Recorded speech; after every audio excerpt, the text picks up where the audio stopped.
Hi, welcome back guys. This is your friend, the What If Guy, back with another fanfiction. This is the first part of What If Issei was born into high-ranking devil family. Now before starting, please give this video a like, and subscribe to the channel if you want more videos like this. Now let's get into the fanfic. As the sounds of children playing echoed throughout the halls of the BGMI mansion, two adults sitting there watching the two children playing happily with each other looked on in both shock and amazement. I never thought I'd see the day that my little Riatan would want to play with a boy her own age, Lord BGMI stated, shocked. Lord BGMI was a tall man that looked like he was in his early 30s. His most defining feature was his long crimson hair flowed down his head and rested on his shoulders. It was in stark contrast to his baby blue eyes. His chin was covered a small goatee of the same crimson hair as that was on his head. Yes, it is quite interesting, dear Lady BGMI stated, equally as shocked as her husband. Lady BGMI, like her husband, appeared much younger than she really was. She had brown hair that she inherited from the Bale clan. Her violet eyes were also a very seductive feature. However, the most alluring feature that she possessed was her voluptuous figure that made her very desirable even for a devil. As the two devils continued to discuss the scene in front of them, another tall male entered the room. Is everything all right, Zio? The man asked curiously. It sure is, Goro. It would seem your son has made Rias quite happy today. Thank you, Goro, Lord BGMI repealed happily. Goro had the appear of a man in his early 30s, similar to Lord BGMI, although he was slightly taller than the current head of the BGMI clan. He had dark brown hair of medium length, was kept in good condition. His eyes were of a hazel color, and he was the current head of the Hayadu clan. Hey, it's not me you should be thanking, I should be thanking you. It's been a rough 6 months for Issei and I, but thanks to Rias, Issei is a lot happier, he replied, rubbing the back of his head in embarrassment. As the three devils were deep in conversation, they failed to notice the two children had walked into the room hand in hand. Hello, Lord Hayadu, Rias said in a cheerful manner as she bowed politely. Rias, who had the appearance of an 8-year-old girl, stood there quite happily holding Issei's hand. She had her father's crimson hair that ended halfway down her back. She also inherited her blue-green eyes from her father as well. Apart from that, Rias appeared as a mirror image of her mother if she was a child. As Lord Hayadu turned around seeing the two holding hands, he crouched down so he was eye level with the two children. Hello, Rias, it seems you and little Issei have been getting along with each other well, he replied happily. Yes, sir, we have, she replied. Goro's gazes moved to his only son and heir. Goro's face lit up when he said how happy his son was. Issei had the appearance of a 7-year-old boy. He had his father's hair color that was quite untidy. His eyes, which he got from his mother's, were emerald in color, and were a constant reminder to his father of the wife that was taken from them by a high-class fallen angel. How was your day, son? Lord Hayadu asked his son. As Issei looked towards his father, he replied happily, saying it was the best day since before we lost Mum. As Lord Hayadu and BGMI began to say their goodbyes to each other, Rias and Issei hugged each other, a promise to see each other in a couple of days' time after Issei got back from his training sessions with his father. 3 days later. He's back, Rias cheered as she ran through the house. As Rias was running down the hallway, she was stoked by a young man appearing in his early 20s. The man had long crimson hair that signified he was part of BGMI clan. He also had the same eye color as Rias. Her brother's true name was Surzech BGMI, and he was the original heir to the BGMI clan. However, he was appointed the title of Lucifer due to his immense demonic power that placed him as one of 2 of the only devils in the top 10 beings in existence, ranked at number 6. As a result of this, the title of heir was given to his younger sister Rias. Do you want to go see Issei, Riatan? He asked happily. Yes, big brother, Zet, she replied eagerly. Rias and her brother walked down the steps in front of the mansion that noticed a small boy with brown hair jump out of the carriage. Looking closer at the boy, they noticed that something was different with him. Surzech stood in front of his little sister for safety. He secretly sensed the boy's power level. Amazing, he stated, shocking his sister. What's amazing, big brother? Rias asked curiously. His power level, that's what he replied, shocked. It seems Issei-kun is back, Lord BGMI said, scaring both his children. Indeed, Father, Surzech replied respectfully. As Issei continued to walk up the winding path, Surzech turned to his father with a confused look on his face. Father, since when did Issei-kun have the power of an upper high-class devil? I don't know, replied equally as shocked. As Issei eventually arrived to where the 3 devils were standing, he looked towards each of the devils. Lord BGMI, he said as he bowed politely. Lord Lucifer, he doing the same. Rias, he finally said as he looked towards the girl with a slight blush on her face. As he finished addressing the devils in front of him, Surzech finally spoke up. Issei-kun, if you don't mind me asking, how are you so strong at such a young age? As Issei shifted his focus from Rias, who was currently holding his arm quite tight, to Surzech, he replied quite simply, I unlocked my sacred gear, sir. The look on Surzech's face was one of wonder and shock. Issei, you know it's impossible for pure devil to have a sacred gear, he stated, looking at Issei, who only smiled. Normally, yes, a voice replied. Goro, it's a pleasure to see you again, Lord BGMI replied happily. Inside the BGMI mansion, as the 5 devils continued into the BGMI living room where Lady BGMI was sitting peacefully, Goro began to explain what he meant.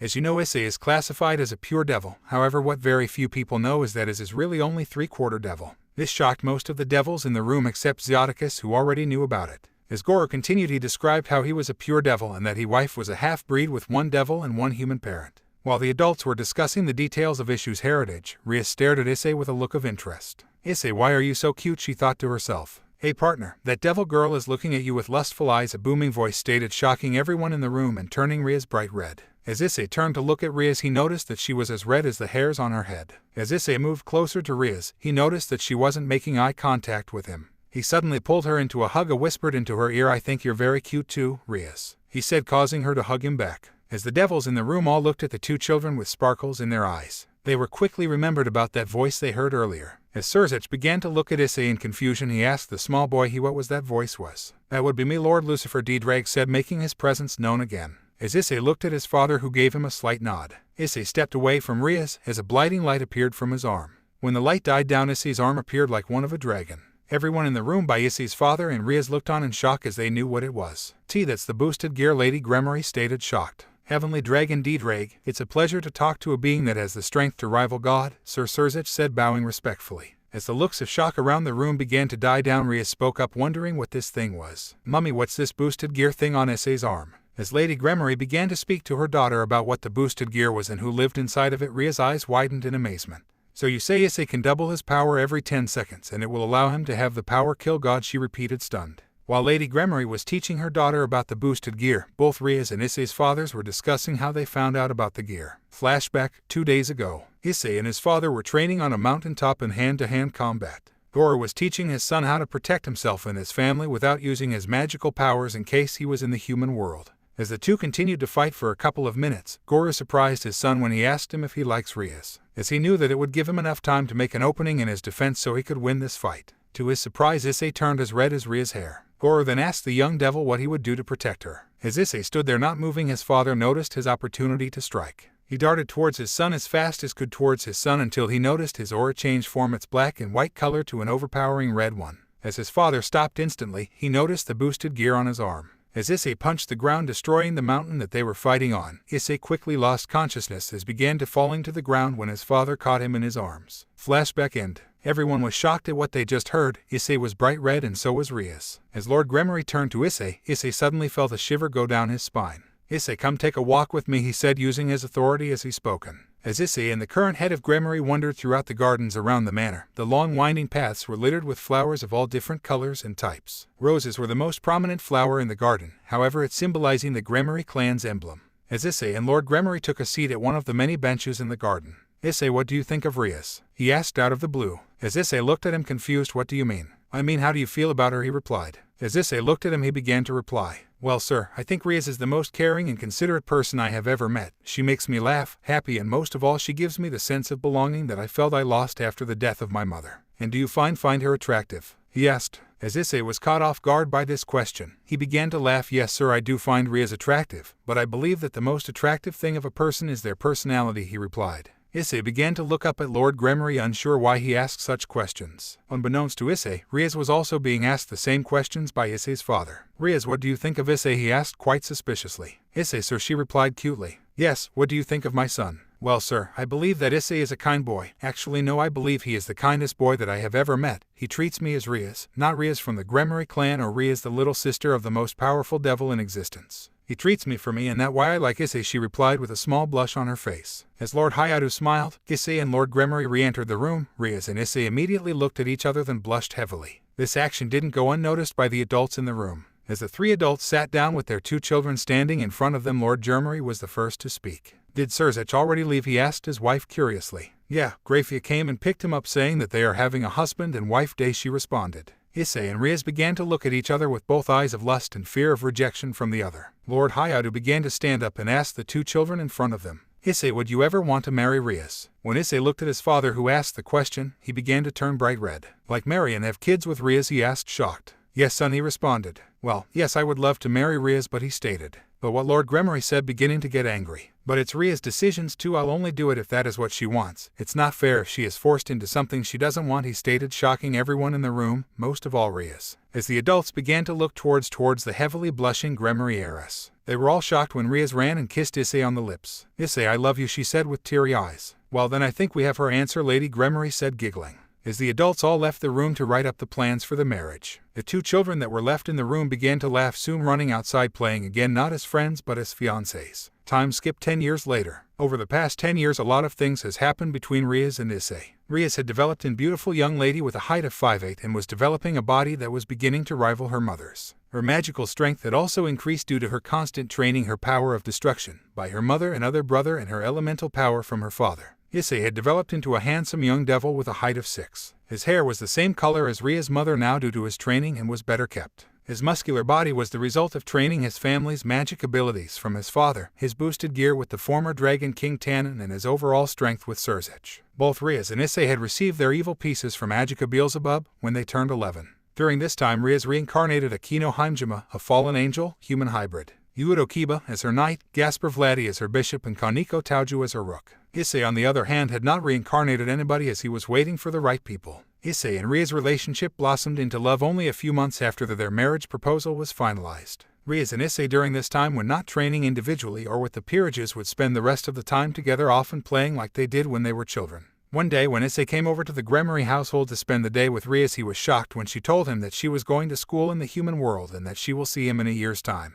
After she told him this, she gave him a passionate kiss on the lips and told him for the second time, "I love you, Issei," Riaz said, blushing. "I love you to my darling Riaz," he replied happily. Time skip 1 year later. As Issei walked up to the gates of Kuo Academy, in his new school uniform that his father brought for him, he noticed the mixed reactions from fellow students while he was walking through the school. "Ah, he's so cute," he heard a couple of girls say. "A new prince, no a king," a few more said. As he kept walking throughout the school, he could help but chuckle when he heard all the boys giving him death threats and lowering their own self-esteem. When he stood in front of a sign that read 2B, he politely knocked on the door and waited to be called in. "You can come in now," he heard the teacher say. As he entered the classroom, the squeals and the death stares continued. Issei stopped next to the classroom teacher, who instructed him to introduce himself. "Hi, my name is Issei Hayadu. I'm 17 years. Please treat me well," he said while giving a small bow. "Is there any questions for Mr. Hayadu?" the teacher asked. As a few hands shot up, he began to answer some of the basic question like "Where are you from?" which he replied his father was Australian and his mother was Japanese. The questions were all pretty normal until one girl stood up. "Issei-kun, do you have girlfriend?" she said. The girl who said this was about 5'6" in height and had rectangular glasses. She stood there quite confidently. Issei quickly guessed that she must be a closet pervert. Issei was about to answer, the door suddenly slammed open with a massive bang. As Issei and the rest of the class looked towards the door, screams of joy were heard from both the males and the females of the class. "Riaz-senpai," they all screamed in joy. "Miss Gremory, what are you doing here?" the teacher asked, just as confused as the kids. Riaz ignored all the question and had her gaze directed the brown-haired boy standing at the front of the class. "Issei, is that you?" she asked hopefully. "Hello Riaz, it's good to see you again," he happily. "Issei-kun, how do you know Riaz-senpai?" a girl asked nervously and shocked that he called her by her first name. Quite simply, they both responded at the same time, causing both of them to giggle. "Issei here is my boyfriend," Riaz responded happily. "Riaz here is my girlfriend," Issei responded at the same time as Riaz. They both knew they were more than that, but it would be too confusing to discuss here. What the whole class responded. Riaz confirmed it as she walked up to him, as gave him a kiss on the cheek and told him that she would send for someone to pick him up after school, which he happily responded with a hug. Kuo Academy. Issei was currently citing in the last lesson for the day. The news that him and Riaz were a couple spread like wildfire. This was mainly because of these two students that are known as the perverted duo. Lunch went like Issei expected it to after this morning dramas. Questions like, "How do you know Riaz-senpai? Are you from the same area as Riaz-senpai?" Due to the massive influx of questions like this, Issei created two answers that could possibly answer the questions. His main response to the questions was, "Look, Riaz and I are childhood friends. Alright, we're Riaz and I don't like to talk about our personal life very much." These answers seemed to work on most of the students, however some were still suspicious. After Issei explained himself, the rest of the day went pretty smoothly. Ring, ring, the sound of the bell echoed throughout the school, signifying the end of the school day. As Issei began to pack up his books and pencil case into his bag, squeals and cries of joy coming from down the hallway distracted Issei, causing him to wonder what was going on. "Kiba-kun," a shocked girl asked. "Kiba, we're sorry the classroom is dirty," another excited young lady stated. As Kiba entered the room, the sounds of squeals began to die down and looks of disbelief soon replaced them. "You must be Issei-sama," the young man replied happily while bowing respectfully. The boy that stood in front of Issei was about the same height as Riaz, around 5'8", with sandy blonde hair and a small mole under his left eye. Due to Kiba's good looks and popularity, he is considered the Prince of Kuo by all the girls. Rumor has it that most of the female population wants to date him and most of the males want to beat him up due to his popularity. "Yeah, that's me," Issei replied politely as he held out his hand, giving Kiba a handshake. As Issei and Kiba left the classroom, they began to walk down towards the old school building. Continuing down towards the building, an awkward silence was created until Kiba began to break the awkward silence. "It's an honor to finally meet you, sir," Kiba said, placing his hand on his heart. "The pleasure's mine, and please call me Issei. Any friend of Riaz is a friend of mine," Issei stated, looking at Kiba, who smiled back towards him. While Issei and Kiba began to talk about their day and what their interests are, they arrived at the old school building. The building was the home of the Occult Research Club, or the ORC for short. It was Ria's base of operations for all her and her peerage devil business. As they entered through the double doors, Issei was surprised at the Victorian-era architecture inside and its resemblance of the main entrance of the Gremory mansion. While Issei was looking around, Kiba began to knock on the door. "May we come in?" he stated clearly and professionally. Ria's POV. "I can't believe he's finally here," I thought to myself as I sat behind a large wooden desk that was the centerpiece of the room. "Would you like some tea, Ria?" a voice called out from another room. "Yes, please, Akino, could you prepare some extra today, please?" I called out politely. While deep in though, a small girl sitting on the lounge began to speak. "Who is this person you're so happy to see, Ria-senpai?" she asked, still sitting down on the lounge, happily eating her chocolate bar. Looking towards the couch, I noticed that a young girl, probably only about 15 years of age, was sitting there happily eating her chocolate bar. Her petite figure that consisted of a small bust size and equally small hips enticed the lowly fans of the school. Her head was adorned with white hair that was kept relatively short, only reaching the top of her S, and she was considered the school mascot. As I began to face the small first year, I began to explain who Issei is and why he was so special to me. "Kaneko, I totally forgot. The only one that has met Issei in my peerage is Akino. So this Issei is your fiancé and the future head of the Hayadu clan," Kaneko said as she looked towards her king. "Yes, that's right," I replied happily. As I finished my explanation of Issei, I heard a knock at the door. "Come in," I replied happily. Normal POV. As the door swung open, revealing Kiba and a figure behind him, Ria suddenly got really excited. "Kiba, I see you've brought him," she replied quite happily. "Yes," he said, bowing. While Kiba walked towards the lounge and began to sit down across from Kaneko, Issei was tackled to the ground with fearsome strength. As Issei began to look up, he noticed that Riaz was crying tears of joy. "What's wrong, Riaz? Is everything okay?" he asked, confused, unsure if he had done anything.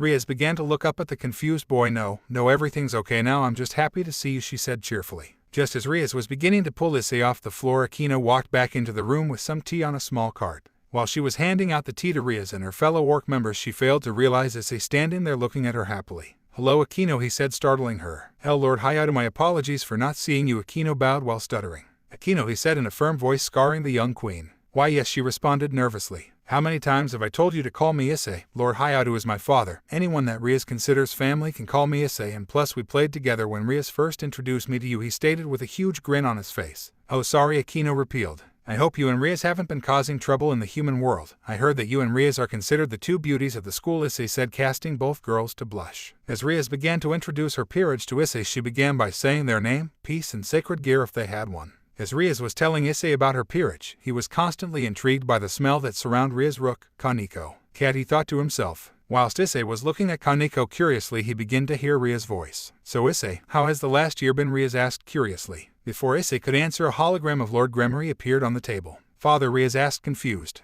"Hello, Riaz. I'll make this conversation fast. There has been a stray devil sighting within your territory. Please eliminate it as soon as possible," he said, vanishing as fast as he appeared. As she stood up and looked towards everyone, "Let's go show this devil not to come into Gremory territory without permission." Abandoned warehouse, outskirts of Kyo. As the Gremory team and Issei appeared in front of the abandoned warehouse, Riaz instructed the team to begin looking around for any signs of the stray. Breaking off from the group, Issei decided to begin to look at the buildings at its surroundings to look for any signs of forced entry or damage. The building was an old-looking warehouse that was beginning to show signs of rust and decay. The faded blue and white paint Michelin Man and their logo on the outside of the building blended in well with the surroundings, dead or dying. Creak. As Issei looked over his shoulder to where the origins of the noise began. Peering over his shoulder, he noticed that Kaneko had began pulling the door open. In the time it took Issei to walk from where he was viewing the building to the now open door, the Gremory team had already entered the building and had began to look around. "Twang, I smell fresh meat," a demonic-sounding crackle stated. "Stray devil visor, for killing your master and running from your duties. In the name of the devil clan of Gremory, your punishment is death," Riaz stated, pointing towards the disfigured beast.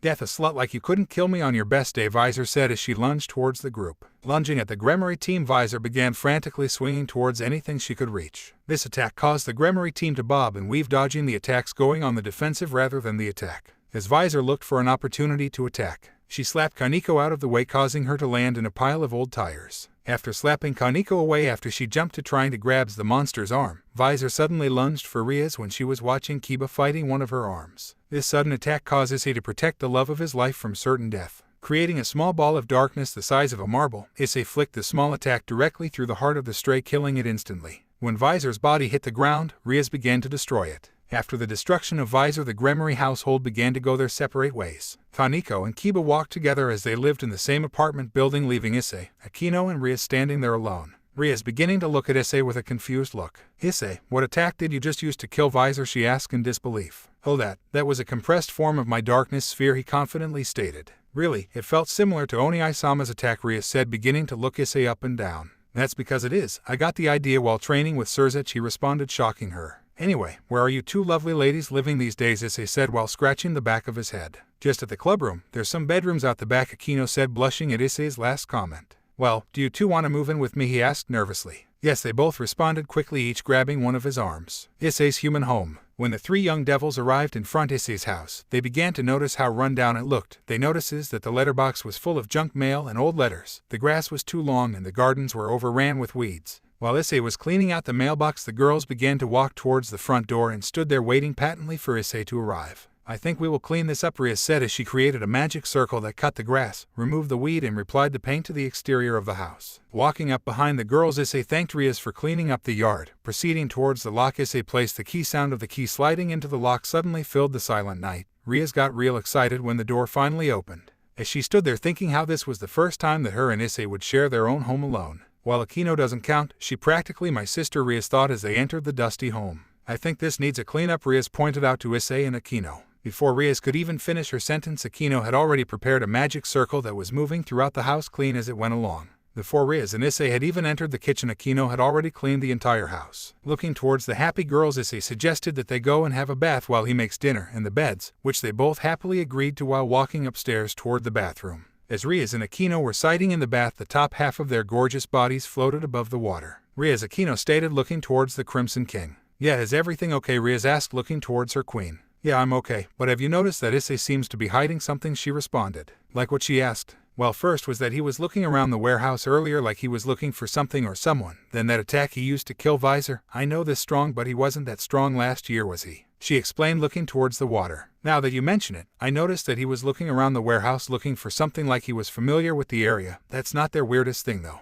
That magical attack he used to kill Visor had no magical power and it was tiny. There's no way that should have killed it so easily, Rias said, walking out of the bath. Normal POV. While Rias and Akino finished getting dressed in their nightgowns and began coming back downstairs, they began to smell a sweet aroma coming from towards the kitchen. The smell of freshly cooked noodles and miso soup quickened the girls' pace. When the girls arrived in the kitchen, they noticed that Issei had already dished dinner and was waiting for them to arrive. Sorry to keep you waiting, they both responded at the same time, causing him to laugh. As they began to sit down, Rias was the first to break the silence. Issei, where did you learn to cook like this? Looking at both the girls, he began to tell the girls about how after they left for the human world he got real bored and lonely, as the Gremory clan was the only devil clan that recognized the Hyaudus as a devil clan. He continued by saying that after a week he went to his father to tell him that he was going on a training trip for a year to strengthen himself and look for some peerage members. During Issei's story, both Akino and Rias were amazed by some of the extent of his travels. Issei, so in the year that we've been separated you trained with Tannen and the Norse gods Odin and Thor? Rias stated in shock. As the three teenagers finished dinner and moved off to bed, Rias asked Akino to go ahead because she wanted to speak to Issei alone. When Akino finally left their sight, Rias turned towards Issei and began asking some questions. Issei, when we were at the factory earlier, she began, causing Issei to wonder what she was going to ask. Yeah, he simply stated, trying to understand what she was asking. Were you looking for something other than that stray devil? She asked, closing her legs at the knee and her arms under her large bust. As Issei began to stand up and walk towards the window, he suddenly stopped when he noticed that his father still had the family pictures on the wall. The dust that once covered them had been removed thanks to Akino's spell. Tears began to swell in his eyes as he looked upon one picture in particular. The image was a photo with Issei when he was about 6 years old and he was happily playing with his mother's black hair. Issei, is everything okay? I'm sorry if I upset you, Rias asked, confused as she knew she must have pushed a button deep down to act that way. When Issei turned back around to face Rias, she noticed that his eyes were all red and his nose was all runny. It's alright, Rias, he began. It's just that was the warehouse where Mum was killed in front of me by the fallen angel, he said, causing Rias to begin weeping.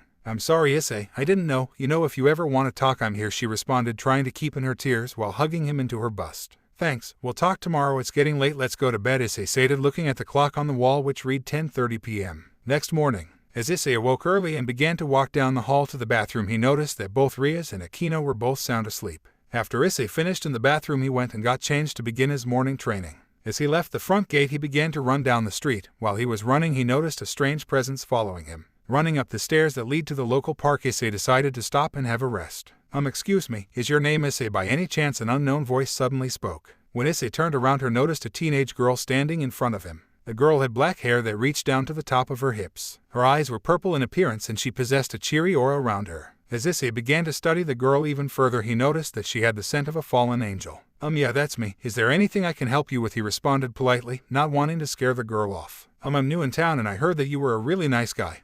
What I'm trying to say is ... will you go on a date with me on Sunday?" She spat out nervously, while Issei stood there not knowing how to answer. He couldn't stop but try to think of what a fallen angel is up to. He noticed the girl was beginning to fidget. Sorry for the delay, I'm just not that used to girls asking me out, but I will go if you're still wanting to." He lied to understand what she was really up to. "Thank you, I'll see you on Sunday then," she said, bowing politely. As she turned and began to walk away, she heard Issei sing out, "Excuse me, what's your name?" "Oh sorry, how rude of me. My name's Yama Amano," she said as she ran off. As Issei continued his run, he chose to cut his run short and return home. When he walked back in the front door, he noticed Rias and Akino had already prepared breakfast. Dad was waiting for him. Issei is all sweaty. I wonder where has been." Akino teased. "I just had a little morning training," he replied as he walked towards the bathroom. "Don't leave or eat without me. There's something I have to tell you both before we go to school." 5 minutes later, when Issei sat down at the table with Rias and Akino, they both looked towards him. "Thanks for the food," he said, looking at them both. "Issei, what was it you wanted to talk about?" Rias asked curiously. "Oh yeah, well, I was asked out on a date this morning and I accepted." "What?" Rias asked as a crimson aura began to form around her, causing the table to shake. Wait, let me finish," Issei stated, holding his hands up in peace in preparation if Rias attacks him.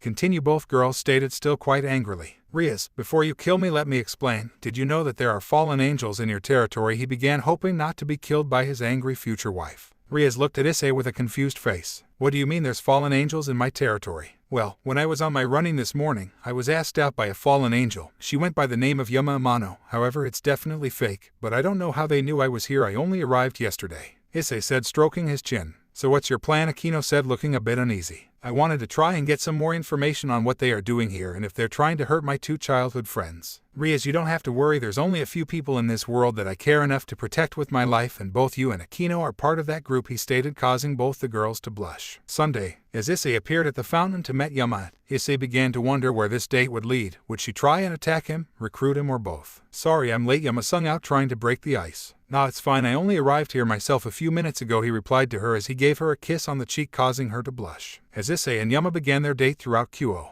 they began by going to the shopping district where Issei brought Yama a purple bracelet. They then continued to the arcade where they played a few games. They eventually decided to eat at McDonald's, much to Issei's surprise. During lunch, Issei couldn't help but notice that Yama kept looking at him with a killing intent which he chose to ignore. When the sun began to set, signifying the end of their date, the young couple ended up at the same fountain where their date started. As Yama let go of Issei's hand to run towards the fountain, stopping in front of it and turning towards Issei. "Issei, can I ask you something?" she asked, acting cute. "Yeah, sure," he responded, acting excited. "Can you die for me?" she replied as her voice changed from one-off innocence to glee. "Sorry, I don't like I heard you right," he acted, playing with her, trying to get her conference up, knowing full well he did actually hear her. "I said, will you die for me?" As she said this, she began to glow a bright purple. 2 black feathery wings erupted from her back. Her clothing also vanished and was replaced with a skimpy leather outfit. Issei, playing the game no longer, began to laugh. As Yama looks at him like he's gone mad, also began to laugh. "So you've finally gone mad?" she laughed at Issei. "No, so this is your fallen angel form? It's kinda cute," he replied, looking straight at her. "So you finally accepted your fate as well as gone mad," she stated as she created a spear of light in her left hand. "If you should blame anyone, blame him. He put the sacred gear in your hand. Anyway, Azazel sees you as a threat, so he sent me to kill you." As she threw the spear towards Issei, she was completely horrified when he stopped the spear with one finger. "What?" she screamed in fear. "Well, I'm going to have to stop you there, Rainer," Issei said, confidently using her real name. "How do you know my real name, and how did you stop that spear?" she said, begging to walk away, looking for a way out. "Quite simply, Azazel told me your name. The truth is, him and I are good friends, and seeing that he trained me personally, to be honest, you should know how he is with sacred gears. He would never want a welder killed with a gear as strong as mine. Also, that spear was pretty weak if it's the strongest one you can create." As he looked at her. "You know Azazel," Rainer said, beginning to drop to her knees in fear. "Yes, so why are you here? Who sent you?" he asked as he began to walk towards her. "We are here because there's a girl that has a powerful sacred gear that our boss wants. Our boss also told us to kill the Grimory girl to get a rise out of Lucifer. Apart from that, I don't know who our boss is, but he's strong," she stated, begging to beg for her life. When Issei heard that they were targeting Rias, he grabbed Rainer by the throat. "So you come here to kill an innocent girl as well as my fiancé?" Issei said as he began to create a sphere of darkness in his left hand. "I didn't know she was your fiancé, I swear," Rainer begged. "Where's this girl now?" Issei demanded. "She's at the abandoned church. They plan to kill her tonight. Just let me go, please," Rainer said as she started to cry. As Issei continued to hold her, he called Rias and told her what was happening. When Rias arrived, Rainer was petrified. "You said you'd let me go, you bastard," Rainer hissed. I agreed to let you go, but that doesn't mean another devil can't kill you, Issei said while looking at Rias. Fallen angel Rainier, for coming into my territory, threatening to kill me, attacking the love of my life and threatening to start another war in the name of the Gremmery clan. Your punishment is death, Rias said as Rainier screamed as the power of destruction destroyed any trace of her. As Rias turned back around to hug Issei, she noticed that he had began to call Rias peerage. Issei, what do you think you're doing? She asked with her hands on her hips. When Issei looked towards her, she noticed that his eyes were red and tears were running down his face. We have to save her, Rias. They're going to kill her. I can't let these animals take another innocent life. Who are they going to kill, Issei? She asked, confused. The nun with a sacred gear, he responded, sobbing into her chest. As Rias pulled Issei closer, she couldn't help but feel happy that even with their year apart, he was still willing to help anyone, even if they were an enemy of their kind.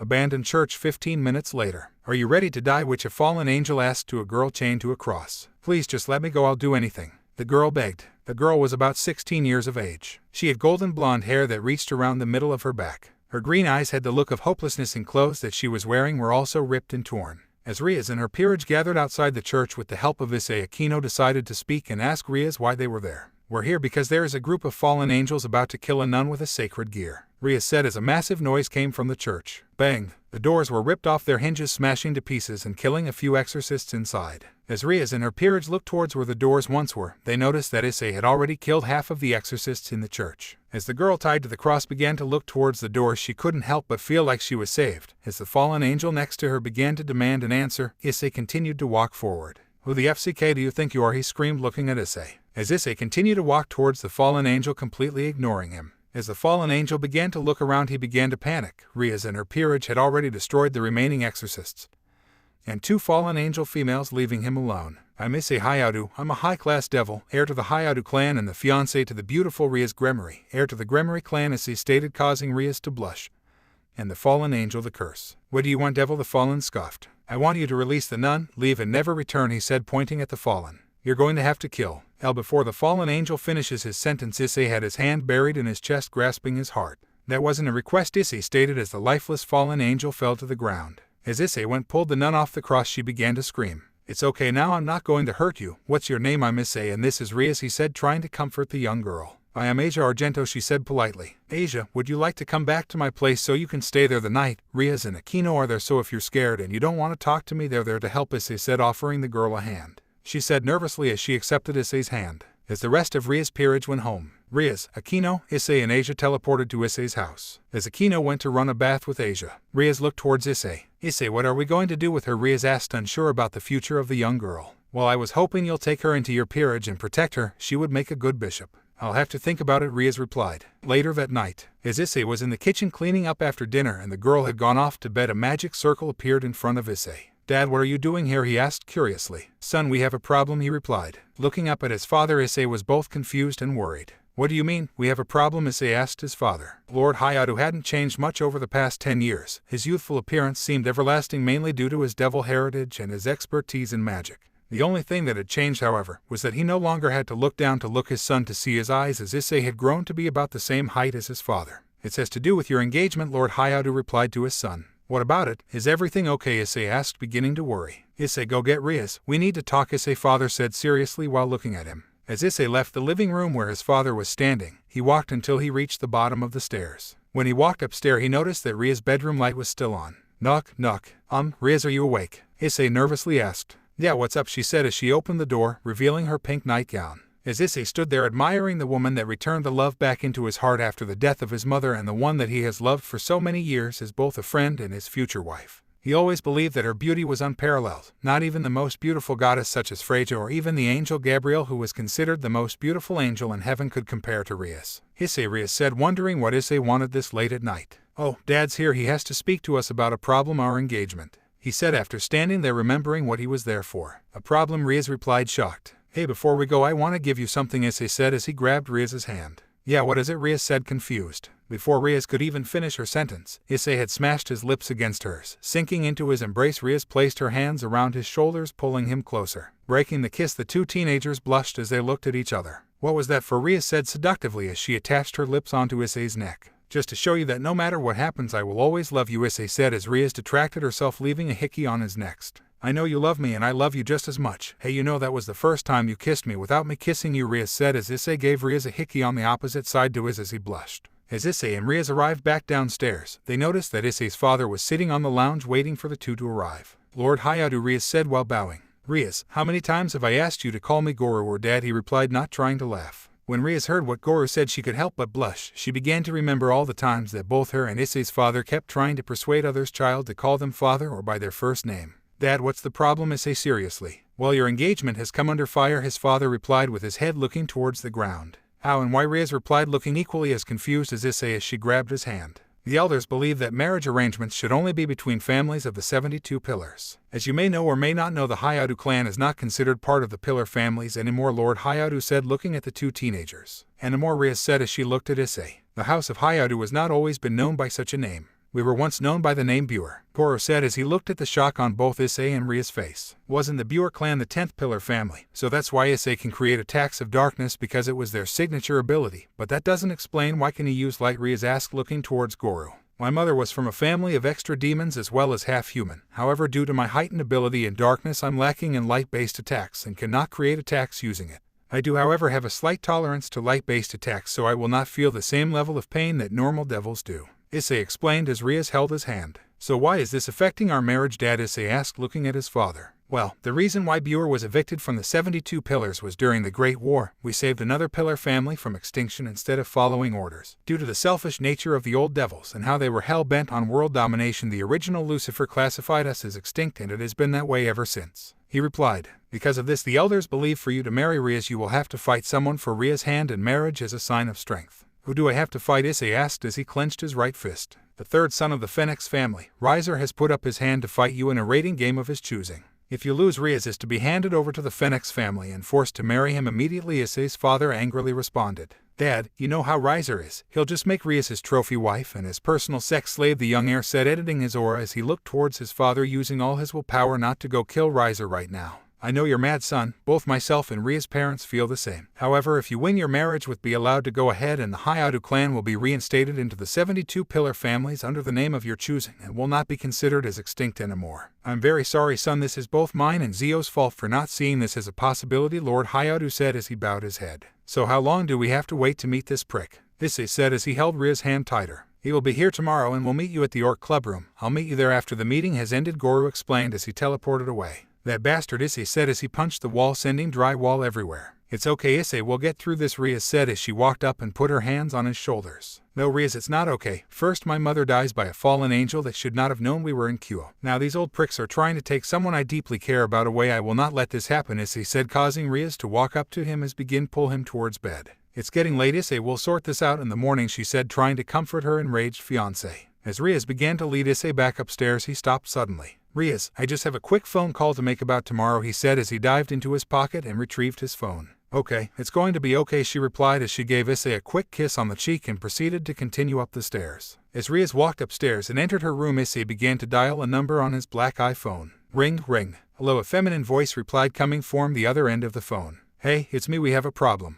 Would you be able to be at my location at 3:30 tomorrow afternoon, Issei replied. Yeah, it should be fine. Is there anything else, she replied. Yeah, hid your power so it's only about 50% of its original strength, and come by yourself. You know who is still trying to be declassified as a stray, he replied seriously. Okay, she replied before hanging up. After his phone call, Issei moved off to bed, not looking forward to the day that would follow. Waking up quite early in the morning, Issei was quickly reminded of the day that was to come. Would he lose Rias? Would he shame his family? Issei was totally unsure. As he began to roll over, he was suddenly blocked by two large mounds of flesh. When he opened his eyes, he was shocked to see Rias, the woman he loves, in his bed naked. While Issei began to move back, hoping to not give Rias a weird idea of him, as he was moving back, he crossed his legs, trying to hide the growing boner in his pants. Suddenly, his plans were ruined when Rias subconsciously hugged him, pulling him closer towards her. As Rias began to wake, she was extremely happy that Issei was already awake. That morning, Rias, Issei said nervously, hoping Rias didn't feel the growing lump in his pants. Morning, Issei. How did you sleep? She replied, still oblivious to Issei's current situation.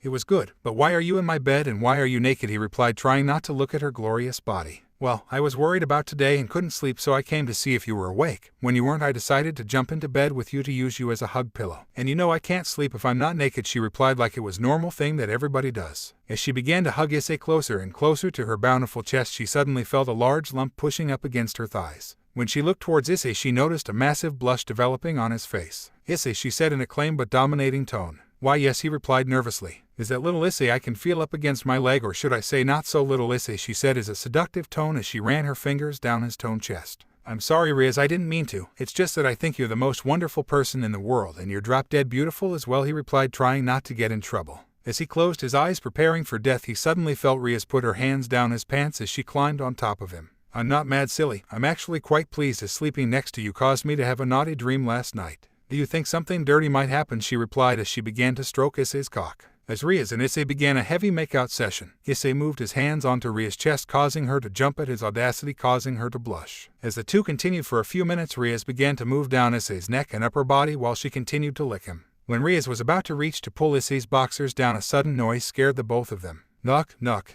Issei-sama, breakfast is ready, a shy voice sounded from the other side of the door. When Asia proceeded to open the door, her innocent mind was stained with the image that she saw in front of her. Riaz was completely naked, Issei's cock was half out and in Riaz's hand, while her other hand was beginning to pull the rest of his pants down. Issei, on the other hand, was laying half naked with a hand on Riaz's head and the other on her. Asia, Issei said in shock and embarrassment. When Issei spoke, Asia suddenly ran downstairs like she hadn't seen anything. As Riaz and Issei looked at each other, they both laughed. Issei, I think we better go have breakfast before poor Asia tells Akino what she just witnessed. When Riaz and Issei arrived down in the kitchen, they noticed that Akino and Asia were already sitting at the table. As the four teenagers continued to eat, Asia decided to break the silence. Riaz-sama, can I ask you something? Yeah, what is it? And Asia, and call me Riaz, please, she responded in a happy tone. Oh, okay, would you be able to make me a devil? Asia said, shocking all at the table except Akino, as they were talking about it this morning. Why would you want to do that? Riaz replied, shocked. Well, you see, I have lived at the church my whole life. However, one day I saved a man who turned out to be a devil by accident.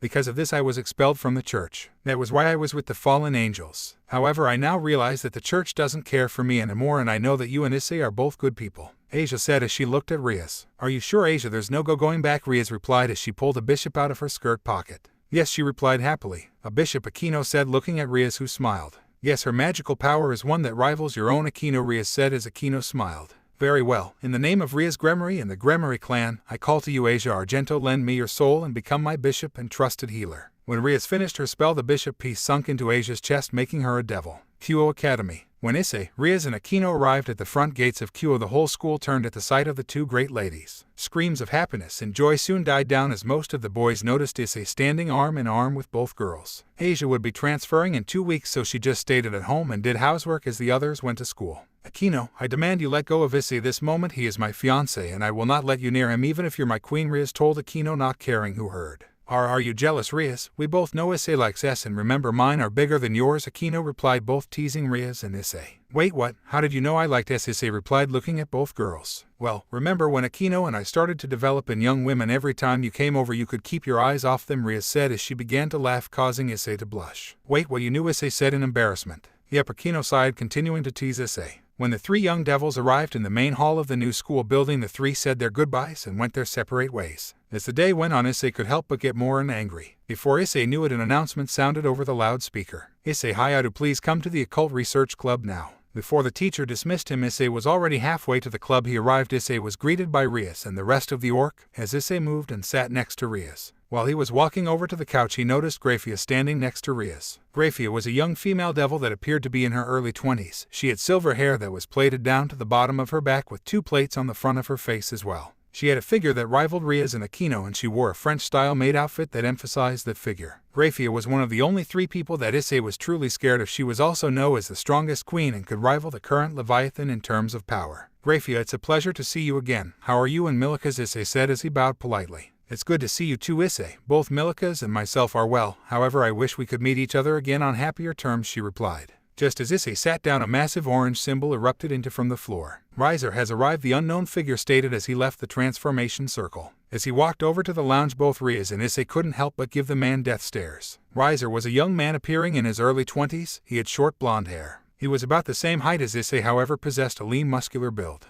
He wore a maroon suit with an open white dress shirt, just emphasized his prickish attitude. Riaz, my dear, how are you? Riser said as he finally sat on the couch. What do you want, Riser? And I'm not your dear, Riaz demanded. What I want is you, Riaz, he said, causing Issei to growl at him. Well, I'm sorry to say you can't have me. My heart and body belong to Issei, and Issei only, Riaz said, causing Issei to claim down and Riser to laugh as he stood up. Rias, listen to me, our pure breed race is dying out, that's why the elders demand a marriage between Gremory and Phoenix. This low-born trash should know his place and roll over and die, Riser stated, looking towards Issei. Slap. The sound of the slap echoed throughout the club room, as Riser placed his hand on his cheek where Rias had slapped him. Don't you ever call Issei low-born trash, he is 10 times the man you are, even if he comes from an extinct clan, Rias stated as Riser looked at Issei with a massive grin. Then I have no choice. Issei Hayadu no Issei Buer, I challenge you to a rating game for the hand of Rias Gremory. If you refuse, Rias will be mine to do so as I please, and it will finally show your true colors as a coward, Riser stated as he clicked his fingers, making his peerage appear. Riser's peerage consisted of an all-female lineup.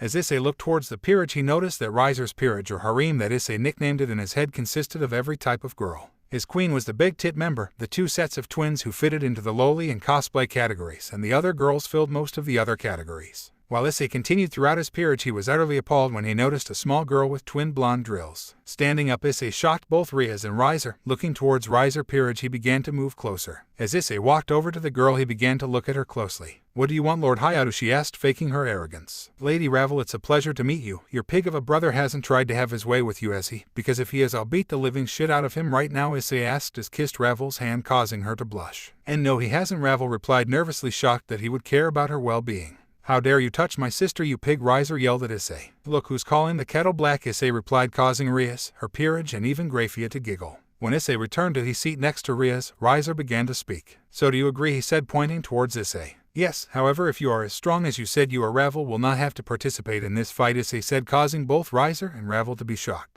Are you scared of facing 2 Phoenixes, Riser said with a smug look on his face. No, I just don't want Ravel to be hurt because of your ego, he replied, causing Riser to change the subject and Ravel to blush again. Anyway, trash, where is your peerage, because all I see is Ria's servants, or doesn't anybody want to join you pathetic family? Riser said with a massive grin on his face. Just as Riser had finished his smug comment, a black magic circle appeared in the middle of the room. Out of the circle came a young girl about the same age as Issei with a figure that was almost identical to Grafia's. It's good to see you, Vali, Issei said, shocking Riser. Who are you, Riser demanded. My name is Vali, and I'm the queen of the next head of the Hayadu clan as well as his only piece, Vali said, lying of course about being his only piece, but they didn't need to know that. One piece, that hilarious. Rias, you'll be my bride in no time. Hayadu, I'll even give you one more handicap. You can have 10 days to train, Riser said, laughing as he and his peerage teleported away. Well, that was fun, Vali said, causing Rias and her peerage to look at her. Rias, I will inform all parties involved about this arrangement, and I'll see you in 10 days, Grafia said as she teleported away. As soon as Grafia left, both Issei and Vali bursted out laughing.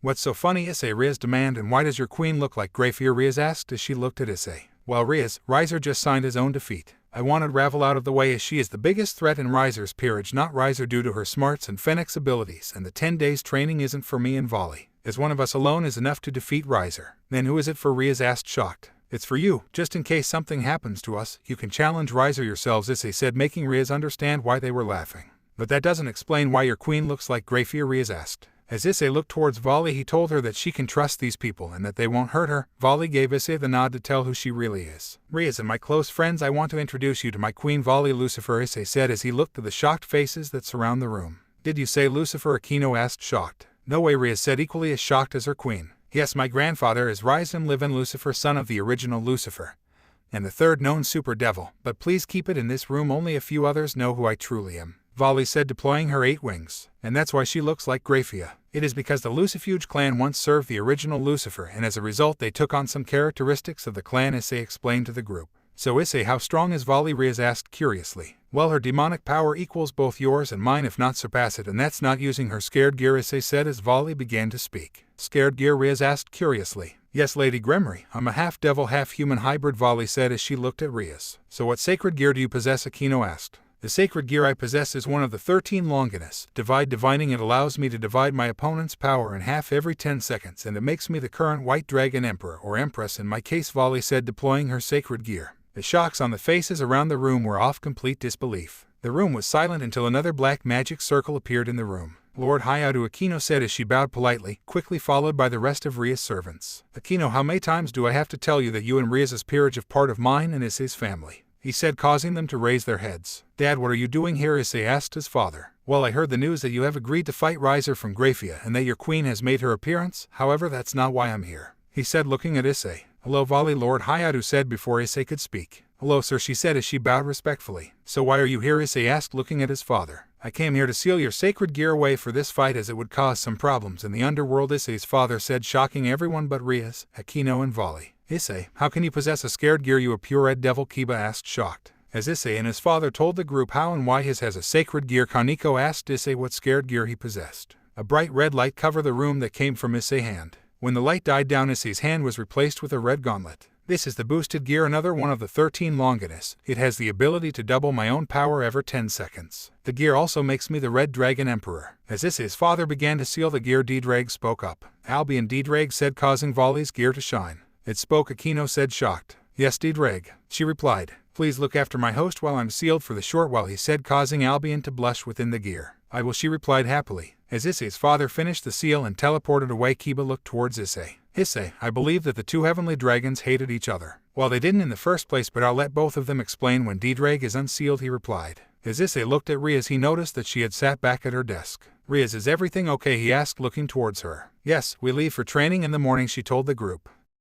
After the meeting with Riser and Issei's father, Rias, Akino, Issei and Volley arrived back at Issei's home. Walking into the house, Issei suggested that the girls go and wash up before dinner while he prepares dinner. As the girls went upstairs, Issei wandered into the kitchen and began to prepare dinner. While Issei was preparing dinner, Rias and her queen immediately turned to Volley as they walked upstairs. "Volley, how long have you known Issei for?" Rias asked, looking towards the silver-haired queen, with Akino giving her the same look. As Volley looked towards Rias, she began to smile. "I met Issei about 9 months ago in Norway." Flashback 9 months ago. Slugging through the knee-deep snow, Issei was struggling to make his way up to the peak of the mountain as part of his training under the Norse god Thor. He had no idea why he was made to do it, but there was in hell that he was going to disobey Thor, someone who was ranked at number 9 on the strongest being in existence, so he just did it. The snow restrained his movement, slowing his usual fast and jumpy pace. The below-freezing temperature caused Issei to wear a massive ski jacket as well as the normal skiing equipment. When Issei reached the peak of the mountain that he was climbing, he looked over the mountain. "What a beautiful country this is. It's a pity that Rias can't be here to see it with me," he thought as he continued to watch the sunset with memories of Rias flying through his head.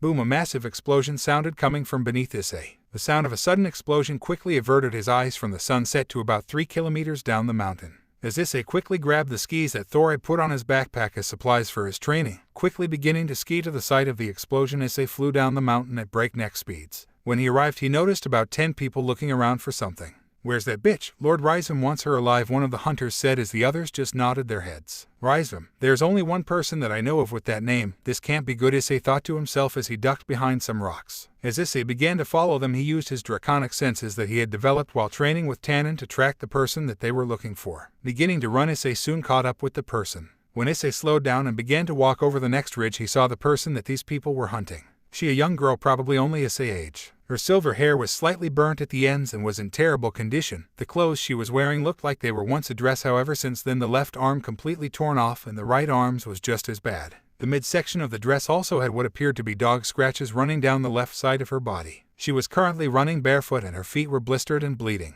While Issei began to move his way towards the girl, he noticed that there were some armed guards waiting for the girl just over the next ridge. Fearing for the girl's life, he quickly teleported and grabbed the girl before teleporting back. As Issei arrived back on the ridge that he only left minutes ago, the girl in his arms was kicking and trying to bite him, causing him to take his hand off her mouth. "Let me go, you bastard. I'm never going back to that place. You can't make me," she screamed at Issei. "SHH, it's all right. I'm not here to hurt you," he said, trying to comfort the girl. "I don't know who you are or what you're being hunted for, but you're safe." As he felt that the small girl began to stop struggling, he finally let go of her body. "My name's Issei. I'm sorry about the people chasing you, but I'll help you," he said in a polite manner as he stretched out his hand. "And my name's Volley," she said, reluctantly accepting his hand. "Volley, if you don't mind me asking, why were them men hunting you?" Issei asked, trying to get some information out of Volley. "Okay, just don't send me to them when I tell you. Do you believe in the supernatural?" she asked, total forgetting how Issei rescued her. "Yes, I do," he replied. "Do you believe in God?" she asked back. "I know God exists, but I don't follow his teachings," he told her, shocking for a second before she continued.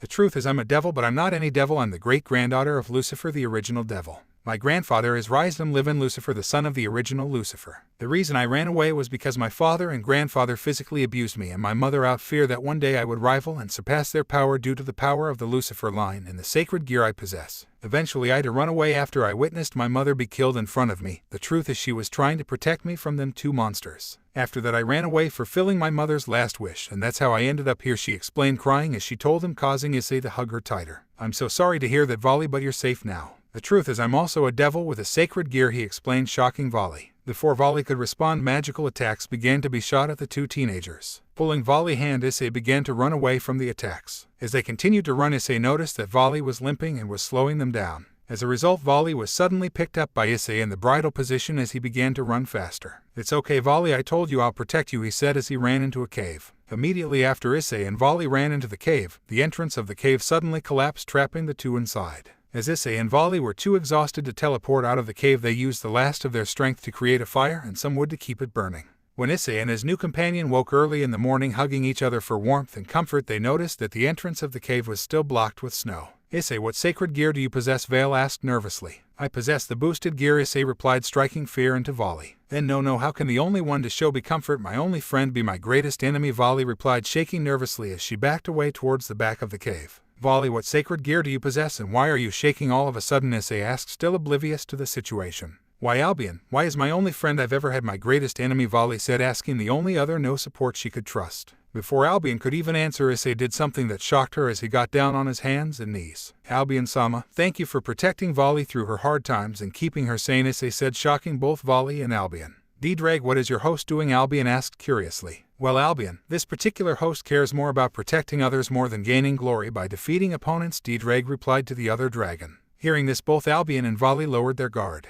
As Issei stood up, he asked something that shocked everyone in the cave, including D-Drag. Volley, will you become my queen? I will never treat you as a tool and you still have your own free will. All I ask in return is you make new memories. Happier memories, Issei said as he held out a mutation queen piece. As Volley looked at the piece for a while, she eventually agreed, becoming Issei's first piece. Flashback end. What happened next? Akino asked with tears streaming down her face. A few hours later, we were rescued by Thor and one other who I can't say, who were both surprised that Issei wasn't alone. However, I think I was more surprised to see the people who rescued us. Later that night I met your father, which shocked me even further, Riaz, and he told me that I couldn't tell anyone who I really was and that you were engaged to Issei. Although that won't stop me from having a relationship of my own with him, Volley said as she blushed, causing Akino to laugh and Riaz to get flushed. What did you say, Volley? Riaz demanded. It seems another rival has challenged you, Riaz, Akino said, still giggling. What do you mean another? Wait, not you too, Akino. Listen, I'm going to make this clear. Issei is mine and mine alone, she said as she stood out of the bath with her hands on her hips. Riaz, you know that harems are accepted in the devil world. Even your father has one. It's going to happen one day, Akino said, defending her claim to Issei as she stood out of the bath. Since when have you liked Issei? Riaz asked her sister Queen. Ever since we played together as kids. He did brought me out of my depression after my mother died, Akino said, surprising Riaz and causing Volley to look down depressed, making sure it was not noticed by the other two. Before a three-way battle broke out in Issei's bathroom, Issei knocked on the door. Knock, knock. Yeah, the girl said as they sat back in the bath. Hey, I'm just gonna stick my head in and give you the towels that you forgot, plus dinner is ready, Issei said as Volley and Akino blushed when they saw Issei while Riaz just sat there confidently. After an uneventful dinner, the Issei went off to have a bath while the girls cleaned up. VVRRR. The sound of Issei's alarm going off in the morning woke the young devil up. As Issei proceeded to get out of bed, he walked down the hallway and had a shower. After having his shower, Issei placed his school tracksuit on, preparing for the next 10 days. When Issei arrived downstairs, he noticed that the three girls were already prepared for the 10 days of training. Riaz was currently in the female version of Issei's school tracksuit. Akino was wearing the female PE top with shorts instead of long pants, and Volley was currently wearing tights and a sports shirt. Morning, Issei, Riaz said with an energetic smile, kissing him on the cheek. Morning, ladies, ready to start training, he said as he picked up some of the training gear at the front door. As Issei and the three girls arrived at the Orc Clubroom, Kiba, Asia, and Kaneko were already there. How was your night with Kaneko? Asia, Riaz asked happily. Good, thank you, she replied as she bowed. Let's get going, Riaz said as they teleported to the foot of a grassy mountain. When they arrived, Riaz began to tell the newer members that there is a Gremory holiday house at the top of the mountain, but only Gremorys can teleport near it. As Riaz and her peerage began to walk up the hill, a voice suddenly sung out. Wait, Riaz, Issei said. Is everything okay? She asked, worried. Yeah, seeing that the walk will probably take 45 minutes to an hour, let's have this as the beginning of our training, Issei said as he pulled out some silver-colored bracelets. What are those? Akino asked curiously. As Issei looked towards the group, he began to explain. These are gravity bracelets. They alter the gravity that is placed on the body at one time. When Issei finished his explanation, he began to hand them out to each of the devils present. Asia, you'll have yours set for 1.5 times the normal gravity. Because you're not much of a fighter and Riaz healer, this will help your strength and stamina. It will also allow you to fight back if anything happens, Issei explained as he handed her the bracelet. Thank you, she said, turning it on and instantly falling to one knee. Kiba, as a night speed is your best friend, however you have a low defense. I'll set yours to 2 times the normal gravity and expect you to run up the hill 10 times by the time we reach the top. This will allow you to increase your speed. Your defense we will work on later," Issei explained as he handed it to the young man. As Issei continued throughout the group, giving Kaneko one with 3 times the amount of gravity and telling her that she is the opposite to Kiba, she lacks speed but has a high defense, and how it would help her with her speed. Both Akino and Rias got one bad that was 8 times the gravity. Issei told them that they need to work on the physical body rather than just magic. Issei and Volley on the other hand each received a band that made the gravity around them 15 times stronger than normal. "I thought that I was the sadist, but it does feel nice," Akino though as she rubbed her thighs together before anybody noticed. As the group set up the hill, Kiba's speed was seriously slowed down by the bracelets as a clear cloud of dust appeared behind him. The others were not much better. Kaneko and Asia were heavily sweating. Rias and Akino were trying to quicken their pace to get to the top faster. Even Volley and Issei were having trouble as they would normally use their sacred gears to lessen the pressure.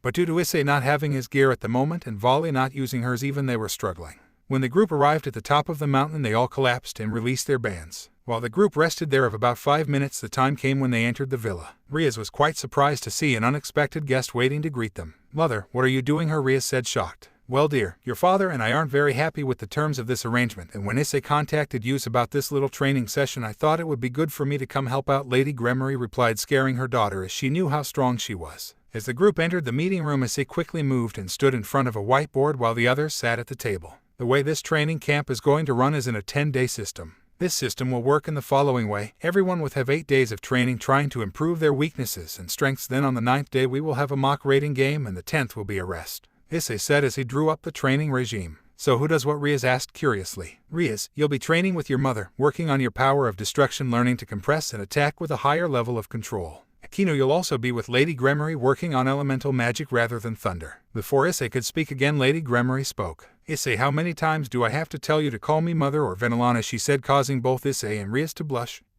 and the others to laugh. As Issei regained his composure, he began to speak again. "Asia, you'll be an individual training, working on how long you can keep your healing powers going for and how many people you can do at once. Kiba and Kaneko with spar together as you both excel where the other one lacks. Volley, you and I will spar using demonic power only," Issei said as he went through the training program for the day. "This training program will last for 8 days, then we will meet back here and see everyone's progress," Issei said as the others began to stand up. As the devils went off and began their training, Issei walked over to the window and began to watch the devils begin training. "Issei," Volley asked. "What's up?" Issei replied curiously. "I know that one of us alone would be able to beat Riser, but it's going to be over quickly if both of us fight, and I can see you want him to suffer for threatening to take Rias, but that's a bit overkill even for battle maniacs like us," she said as she looked at Issei. "We better get to training. I think I have an idea on what we can work on and how to beat Riser in a fun way for us," he said with a mischievous grin. Rias and Akino's training. Akino, Rias and Venelana Gremory were currently standing in a field that was surrounded by the great lake that was near the house. Venelana was currently wearing her battle gear that she used to wear when she competed in raiding games. It consisted of a gray chest plate, shin guards, shoulder guards, and metal skirt, while the rest of her body was protected by a black skin-tight bodysuit and her hair was tied back in a single ponytail.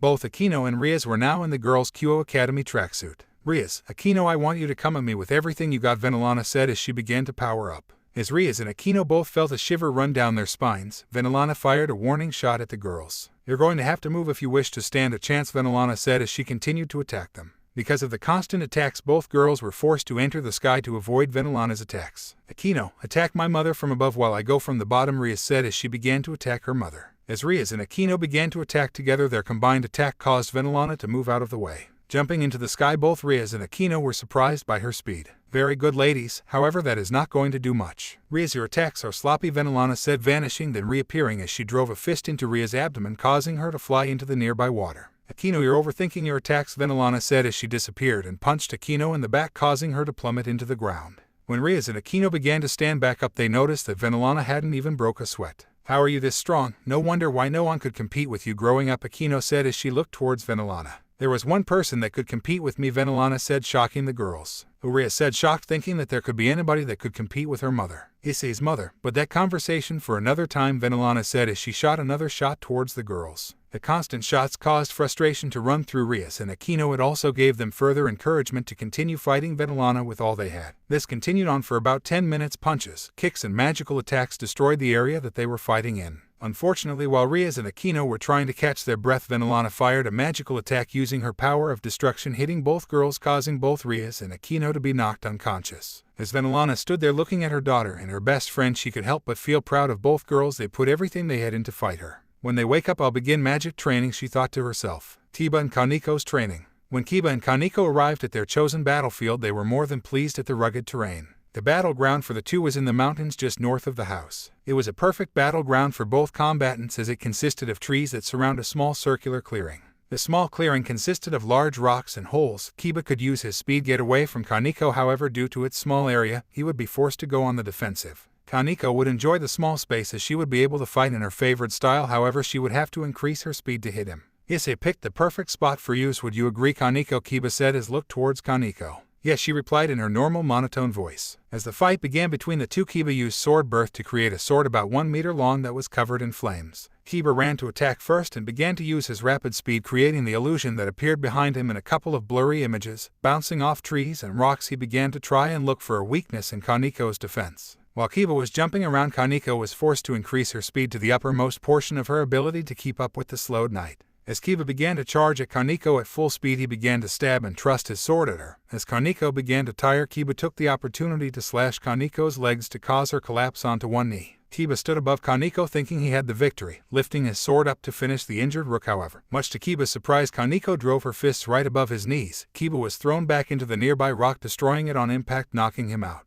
When Kaniko looked around the area that they had been fighting in, she noticed that several trees had been knocked down as well as the rock fighting area had been transformed into a massive crater. Issei and Volley training. When Issei and Volley arrived at their training area they could see that Venilana was beating both Rias and Aquino without trouble. They were on the other side of the lake, able to look over at a struggling Rias and Aquino. Issei was currently wearing a gym singlet and loose pants. Volley, on the other hand, was wearing a white sports bra with short black pants, emphasizing her stunning figure that secretly Issei believed that could rival both Rias and Aquino as he tried not to stare. As the two stood on opposite sides of the field, Volley was the first to speak. So Issei, what are we going to be training? She asked curiously as she placed her hands on her hips, secretly glad that it was just her and Issei. Demonic energy only, he replied happily with a massive grin. As Issei and Volley began to power up, a black aura began to appear around Issei and a white aura with a tinge of blue appeared around Volley. The two lunged towards each other at full speed. Blow after blow, kick after kick, the ground shook and cracked under the power between the two. Volley began to fly using her devil wings, getting some distance between her and Issei. When Volley was above Issei, she began to fire balls of demonic power towards Issei. As the ground around Issei began to crumble and he too was forced to enter aerial combat.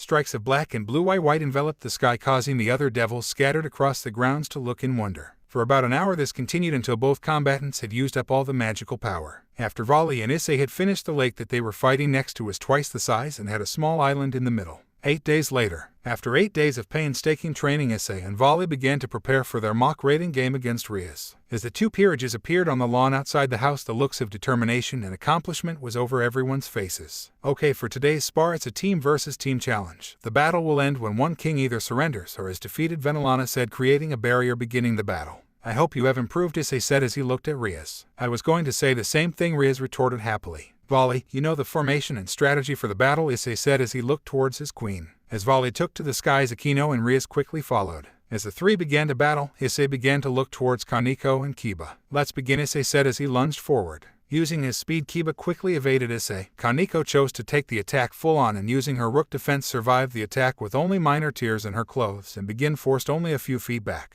As Issei prepared to jump back, he was caught off guard when Kaniko grabbed his hands surprisingly fast. Kiba, using the time Kaniko gave him, created 2 swords, one of ice and the other fire. Charging towards Issei, Kiba successfully cut 2 slashes into Issei's chest, causing to seep out of the wounds. Shit, Issei said out loud as he held his chest. While Issei was fighting Kaniko and Kiba, Asia was on standby ready to heal her fellow peerage members if needed. Over the past few days, Asia had learned to heal various people at the same time, given that they were in a 20-meter radius to her. As Asia was standing in the back of the battle, Rias and Aquino were having trouble finding a weakness in Volley's defenses. Firing shots of destruction and thunder towards Volley forced her to move out of the way. Volley is quite surprised at the speed and accuracy of the attack. Not surprising, through Venilana did train them, she didn't earn the title of Brunette Ruined Princess for nothing. Volley, though, to herself. While Volley was busy avoiding the attack, Aquino had moved into a position with a clear shot at Volley. As the smoke cleared, Volley noticed that Rias and Aquino had trapped her into a crisscross attack. Bring out thunder, Aquino said as lighting came down from the sky. Rias said as she fired 3 balls of destruction towards Volley. Creating defensive barriers around her, Volley took the full grunt off the attack, causing her to plummet to the ground. Smashing into the ground, Volley created a massive crater in the ground. Issei, who still recovering from the slashes caused by Kiba, broke from Kaniko's grip, sending a spin kick directly to her chest, sending her flying into a couple of rocks, knocking her out of the fight. As Issei turned his attention to Kiba, he noticed something different about the knight. "What is that armor?" he asked curiously. "This armor I created during my training. I took what you said about knights having a low defense and created this leg armor using my sacred gear. Don't get me wrong, I don't think it's my balance breaker," Kiba said, responding to Issei's question. "That's very creative. I bet Riz is very proud like I am. However, I'm going to have to beat you," Issei said as Kiba charged towards him. With Kiba charging towards him, Issei dashed towards Kiba with equal speed. As the sound of the two clashing created an eerie silence that covered the battlefield. When everyone looked towards the two, looking down from their aerial battle volley, Riaz and Akino noticed Kiba and Issei just standing there with their back turned towards each other. Continuing to look for a couple more seconds, they noticed that Kiba had began to sway and began to fall towards the ground, ending his part in the battle. "Good fight, Kiba. I completely trust you with Ria's life," he said as he walked past the fallen knight. As Issei spread his wings and met the three ladies in the sky, Riaz was surprised that Issei had 2 deep cuts on his chest. "I'm pleased with the amount of progress them two have made. Even Asia has made an extreme jump in regards to her capabilities," Issei said as he looked at Riaz. "Are you ready to see who wins this battle, my eyes? I will treat your wounds after you have been defeated," Riaz replied as she powered up. As Akino and Riaz flew next to each other with their backs facing each other, they began to look at Volley and Issei, who hovered only a few meters in front of them. Suddenly Akino sent an ice attack straight towards Issei, as Issei evaded the attack, retaliating by sending an attack of darkness towards the Priestess of Thunder. Slipping out of the way of Issei's attack, Akino and Riaz both began to fight Volley and Issei head-on. As the four began a 2 versus 2 battle, the sky was filled with destruction, darkness, ice and thunder attacks. After 10 minutes the battle in the skies had ended and given way to a battle on the ground. "You may be the love of my life, but I'm not going to lose to you," Issei, Riaz said with a smile on her face as she climbed out of a crater that Issei had sent her into. "The same goes for you, my love," Issei replied as he pulled a ice spear out of his leg that Volley created for Akino, who deflected towards Issei, successfully spearing him in the leg. As Issei began to charge an attack that would end the fight, Riaz did something that Issei wasn't expecting. She switched places with Akino, who was currently fighting Volley. The switch shocked both Issei and Volley, and as a result the two girls were able to fire an attack that neither of them could avoid. "Divide, divide," Albion's voice run out as Volley held out her hands. As Riaz's attack was divided and eventually disappeared, Volley let out a sigh of relief. "That was a good shot, Riaz. I don't think I would have been able to stand if I got hit with that attack," Volley said, praised the red-headed girl, who smiled at the White Dragon Empress's praise. Volley was the lucky one out of the dragon par. As a result of his sacred gear being sealed, Issei was not able to avoid the attack.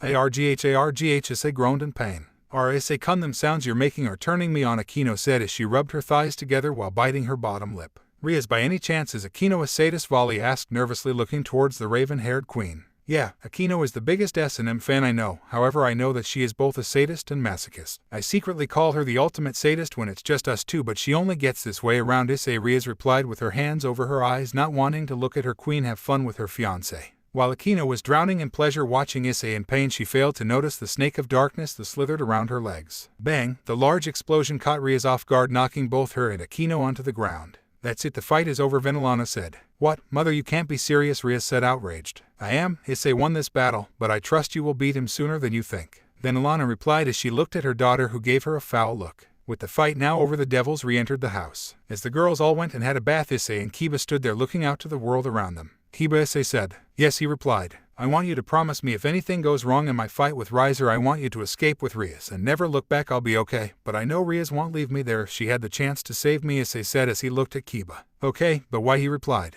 "Just promise me," he said with a determined look. "Yes, I will protect Riaz with my life," he replied as he bowed towards Issei. As Issei and the rest of the devils went off to bed, Issei began to think of ways of not just beating Rizer but humiliating him and the elders for trying to destroy his marriage with the love of his life. While Issei was deep in thought, he failed to notice the bed sheets beginning to move. As Issei felt a warm hand being placed onto his naked chest, he was surprised to see Riaz. "Riaz, what's wrong?" he asked, looking at his crimson empress. "I'm worried, Issei. Tomorrow you and Volley are going to fight an immortal bird as well as 14 other devils. I have faith, but I still can't stop feeling worried," she said as she looked at Issei. "Riaz, my love, this is what I am willing to do to keep you and your peerage safe from not only Rizer but any other dumbass devil or supernatural being that is willing to take you away from your home and family," Issei said as he gripped her hand. When both Riaz and Issei finally fell asleep, a figure that witnessed the whole conversation could only smile. "I'm truly happy for you, my lovely daughter and my future son-in-law," Venilana said as she walked off to bed.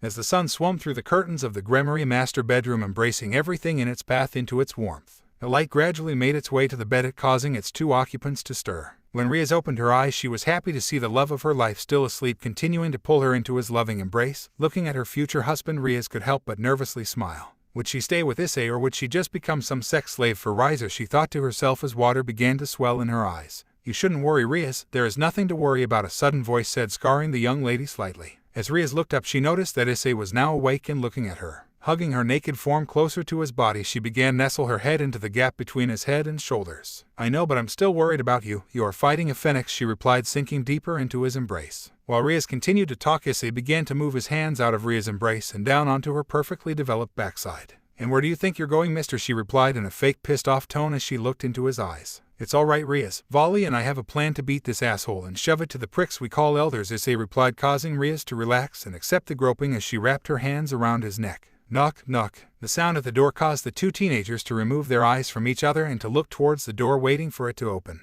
As the door began to open, Issei and Riaz were both surprised to see Venelana Gremory standing there looking at the two with a smile on her face. Continuing to walk into the room, Venelana began to sit on one of the two armchairs that was in the room facing the two teenagers. When Venelana sat down, Riaz began to look at her mother with curiosity. Mother, what brings you here this early? Riaz asked, still in Issei's embrace. As Venelana looked towards her daughter, she couldn't help but giggle. Riaz, did you know this is the very armchair that I used to feed you and your brother and while your father laid in that very bed, she said, looking at the two confused teenagers. What's your point, mother? Riaz said, starting to get a bit nervous regarding what her mother might next say. Well, dear, it's kinda ironic that your training camp is here, and considering that you are trying to hide your naked self behind Issei, who is only wearing boxers, I just think it's cute. Well, what I'm trying to say, Riaz, is should your father and I be expecting more grandchildren for Milikas to play with? Venelana said, causing both Riaz and Issei to turn red. Mother, Issei and I haven't even done that yet because we kept getting interrupted, Riaz said, looking at her mother, who was trying not to laugh, causing Issei's face to deepen in color. Oh, so you two didn't have sex last night?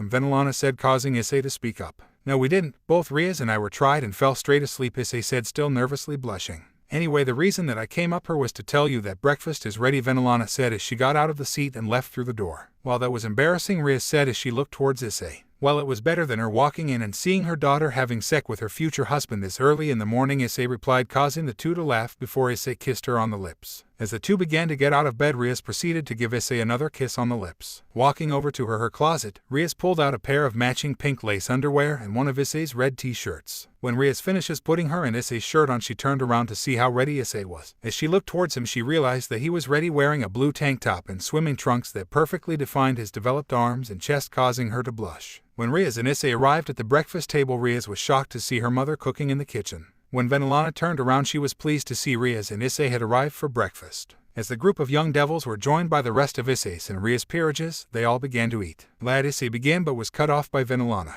It's mother to you, young man, she said, looking at Issei, who jumped back a little at her tone. Mother, I didn't know you cook like this, he responded, looking at Venelana. Well, son, before Xiaticus and I were married and were engaged, we used to cook together when we had date nights or when we went away for the weekend. The truth is, both Xiaticus and I are very good cooks, however, we do not have the time to cook at home, much to our dismay, Venelana said, shocking all but Riaz and Aquino, as she was the one that taught the girls to cook. After an awkward breakfast, the group proceeded to move outside, where they discussed the plans for the day. Today, as all of you may know, the elders believe that the marriage between Riaz and Issei is not in the best interest for devil kind, have devised a plan that includes Riser Phoenix to fight Issei in a raiding game. The winner of the raiding game, who the elders believe will be Riser, will get to marry Riaz and do whatever they wish with her household, Venelana said as she looked at the young devils. If Issei wins, however, Riaz and his wedding will be legalized, as well as the Buer clan, which is what the Hayadus were originally called, will be accepted into the 72 pillars once again. When Venelana finished her discussion regarding the event of the day, the looks of shock, anger, and worry were written over the faces of all present. Before the discussion could continue, a white magic circle appeared. As the magic circle began to disappear, it was replaced with the figure of a young woman that looked like she was in her early 20s. Greetings, the woman said as she bowed respectfully, looking at the current head and the heirs to the Hayadu and Gremory clans. Hello, Grafia, Venelana said as she looked at her daughter-in-law. Grafia, it's time, isn't it? Riaz said as she looked at her sister-in-law with a troubled look. As Grafia began to walk towards the group of devils, she stopped when she arrived where Riaz and Issei were standing. Yes, my lady, the battle between Riser Phoenix and Issei Hayadu is about to start. Are you ready to go? Grafia said, looking at Issei and Volley. Nodding, the three soon turned and said their parting words. As Issei was about to enter the magic circle that Volley and Grafia were already standing in, he felt a sudden pull on his left hand. Riaz, is everything all right? Issei said curiously. I love you, Issei. Don't you ever forget that I will stay by your side until our last moments. Just be safe, Riaz said as she kissed Issei on the lips while hugging him close as she began to cry. When Riaz and Issei parted, a white light engulfed the young man. As he began to disappear, Riaz heard Issei's voice once again. I love you to Riaz, don't you ever forget that, and I will do anything to make you happy, he said as he finally disappeared. As the bright light died down, Riaz could help but collapse to her knees. When she hit the ground, she could help but release a flood of tears that streamed down her face. Comforting her daughter, Venelana proceeded to bring her daughter into her embrace. "It's going to be okay, Riaz. Issei will be fine," she said as Riaz began to weep into her mother's clothing. "I know, mother, but I can't help but worry about him. He is fighting a phoenix who is rumored to be immortal," Riaz said as she continued to cry into her mother's bountiful chest. "Riaz, Issei will be fine, is stronger than any of you know. The truth is I haven't seen a young devil with this much potential since Surzech and Ajuka were children, and they are now considered super devils. I think he will be okay," Venelana said, shocking Riaz as well as comforting her regarding Issei's strength. "Well, we better get ready," Aquino said, looking towards the mother and daughter pair. Teleporting to the battlefield for the raiding game, Issei and Volley had a look of confusion on their faces. Grafia-sama, I thought we were going to the battlefield," Issei said, looking at Grafia with confusion. "Well, Riser thought that one more handicap will help him show you how inferior you are to him, so he let the battle be at your current schooling institution," Grafia said as she looked towards Issei. "What an idiot," Issei thought to himself. "The battle will begin in 30 minutes, so now is the time you should use to make your game plan. Oh, and Issei saved my little sister from this asshole. Both Surzech and I believe that you and her should be together. Good luck, little brother," Grafia said as she teleported away, causing Issei to blush. As Issei and Volley sat down discussing their plan of how to destroy Riser, Riaz and her peerage were all at the Gremory mansion getting ready for the upcoming battle. When Riaz pulled on her red dress, the girls in the room could only stare in amazement. Riaz's dress consisted of a slim-fitting style that hugged her figure perfectly. The one shoulder strap emphasized her large chest and also hugged her buttocks perfectly. Her red shoes also complemented her dress and hair color perfectly, and the blue earrings complemented her eyes. Aquino, who was all ready for the fight tonight, chose to highlight her Japanese heritage and wore a black kimono with a white sash that had gold features running through it. She also decided that she should wear her hair in a simple plait that ran down her back. Riaz and Aquino clothing for this evening really highlighted the truth about what the students say about them at Kyo Academy and how they were the perfect representation of the perfect Eastern and Western. Remaining girls could only stare in amazement.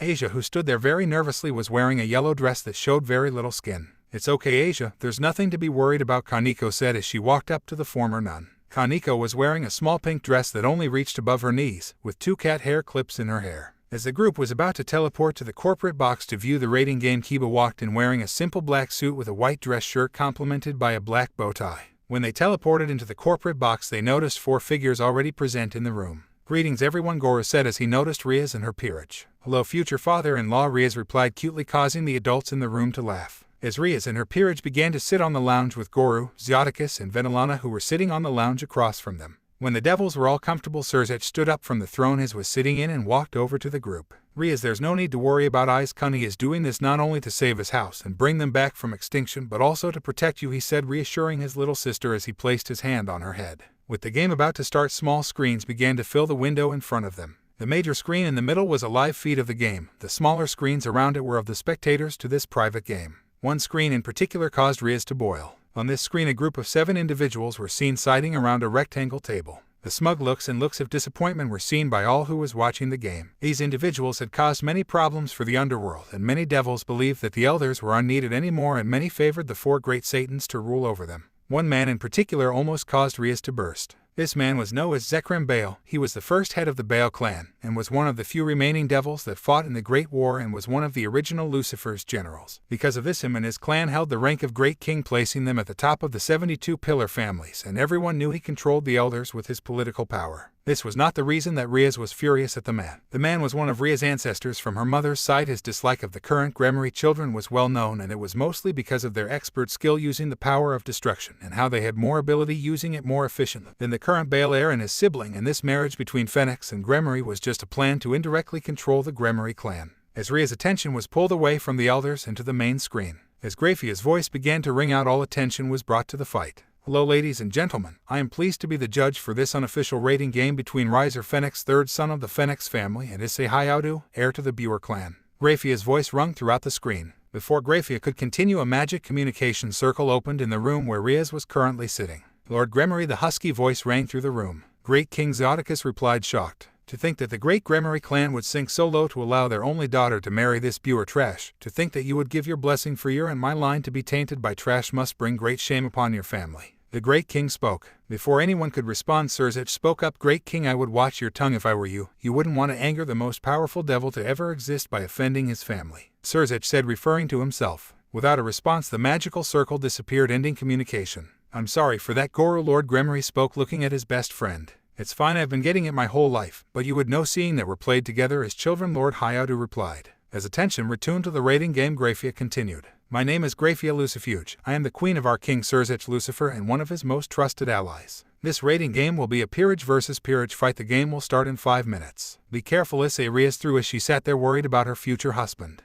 Issei POV. As Issei and Vali finished their plans for the rating game, awkward silence filled the room. You're worried, aren't you, Issei? Vali said as she looked towards her king. Of course I am. It's not only my clan's reputation that I can return, but also Ria's is also on the line, he replied, looking towards his queen. As Issei and Vali gave each other a hug and wished each other well in the game, Graphia's voice rang throughout the battlefield. The game will begin now. As Vali began to walk out the door of the orc, she heard Issei's voice. Vali, if you see Riser, I want you to retreat, he said with a grin of his face. Vali POV. As Vali proceeded to walk out the old school buildings, she began to lay traps along the path as she walked. Walking down the cobble path towards the gym, she began to feel the energy signatures of 4 people. When Vali walked into the gym, she was disappointed in the people who Riser sent to beat her. Hello ladies, Vali said, annoying the 4 people inside of the gym. What do we have here? Who are you? One of Riser's servants said as she looked towards Vali. My name is Vali and am a queen in the service of Issei Buer, Vali said as she bowed politely. Riser was right. You are attractive. He's going to enjoy FCing you into submission. 2 of Riser's pieces said. Riser wouldn't know how to handle a real woman like me. Let me guess, you 2 are twins. Have you slept with your master? Vali said, trying to anger the twins as she ran her hand down her face. My name's Isle and my Nell. We are pawns in the service of Riser Phoenix, and yes, we have had the honor of sleeping with our master, the twins said. The 2 pawns looked like they were only in middle school. They were short and had messy shoulder-length green hair and very flat-chested. They wore identical clothing consisting of a white PE shirt and short tights. Oh, so Riser must have a small dick if he is willing to sleep with 13-year-olds. No wonder why his queen looks so sick. While frustrated, Vali said, angering the twins. Feed up. With Vali's taunting, the twins rushed Vali, deploying their chainsaws and igniting them. As the twins arrived at Vali preparing to swing to end the queen, the twins were more than surprised when they noticed a smile grow on Vali's face. Suddenly the twins were stopped in midair. As the pawns were confused to what stopped them, they noticed that Vali had her hand outstretched, grasping on their faces. Goodbye, Vali said coldly as she slammed the pawns together. Was all Vali said as she smashed the pawns' heads together, knocking the 2 out. Riser Phoenix, 2 pawns retired. Graphia's voice rang through the battlefield. As Riser's 2 other pieces stood in total shock at how easily the twins were taken down. The 2 began to walk away in hopes of trying to retreat and regroup with Riser. Turning to run, the 2 were met with a wall of ice suddenly blocked their escape route. You know it's rude to flee in the middle of battle, Vali said as she charged at the 2. As Riser Rook tried to put up a defensive pose, soon found out how strong Vali kicks were. Smash! The sound of ice crumbling to the floor sent shock waves throughout the gym, smashing out the glass windows in the process. When the smoke cleared, ice laid across the floor. Where the ice once stood, Riser Rook was laying unconscious with her head burned deep into the icy wall. Riser Phoenix, Rook retired, Graphia said. As Vali turned her gaze toward the only remaining piece, Vali noticed that she was shaking uncontrollably. I surrender, the pawn said as she collapsed to the ground unconscious due to fear. Riser Phoenix, pawn retired. Graphia's voice sounded over the arena again. As Vali walked out of the gym, she sent a destructive wave of demonic energy towards the gym. Boom! When the gym exploded, it was replaced with a giant crater with blue magic dots that looked like tears vanishing into the sky. Continuing to walk away, she thought to herself, that was boring. Vali, though, as she dusted off the dirt from her Kyo girl's skirt. Issei POV. As Issei heard the explosion of the gym, he knew that Vali had done her part in rattling Riser's cage. Standing up, Issei continued to walk towards the door. Pulling the door open, he proceeded to walk down the very path that Vali walked only 20 minutes prior. Continuing to walk down the path, he noticed the amounts of high-level traps that Vali had laid. Being to walk faster, Issei soon arrived at Kyo's main quadrangle. The main quadrangle at Kyo was like any other. It was a large concrete area that was surrounded by the school buildings and the sporting courts on the other side. At the furthest end of the area stood a stage where the teachers and the student council sometimes spoke. When Issei finally stopped, he began to speak. I know you're out there. I can sense your auras. There's no point hiding, Issei said as he began to tie his shoes. As the bushes that surrounded the quadrangle began to rustle, Issei noticed 8 figures began to appear. The 8 figures that appeared from the bushes were girls of various ages, races, and species. While Issei was standing there assessing the girls' strengths and weakness, he led the girls to believe that he did not see them surround him and acted shocked when they spoke. Are you ready to die, scum? One of the girls said. This girl in particular caught Issei's attention. She had pink hair that was tied into a plait about halfway down her shoulders. She wore a skimpy high school girl's uniform and showed the bottom half of her ass. Issei noticed that she was part of a set of twins with her sister looking exactly the same but with blue hair. The thing that caught Issei off guard was the cat ears and single tail that protruded from their bodies. While various girls began to say similar or the same thing, the cat girl said Issei was secretly creating a magic circle around the girls. As the talking and insults began to die down, the girls began to notice that Issei was smiling. What are you smiling for? The other cat girl said as she looked toward Issei. Oh, I'm just happy because you all fell into my trap, Issei said as a massive light filled the area. Trap, they all said together. When the light died down, a massive black dragon stood behind Issei. The dragon was a massive dragon, western dragon about 10 meters tall. What is that? A girl in a mask over half her face said as she looked on at the dragon in fear. Well, this here is a creation of my own power. It tracks the magic circles that I placed on you while you were bragging about how Riser is going to win this fight and take Rias away from me. The truth is, this dragon actually based of a really good friend of mine. Unfortunately, he can't help me with this problem, so I created this attack. However, this is only about a 1/1,000,000th of the real dragon's power. I personally have never used this attack, so I have no idea what it can do, but during my training my mentor did tell me that tracking is one of the most effective ways of catching your prey. I call it the Dragon of Darkness, Issei said smugly, causing the girls to charge at him.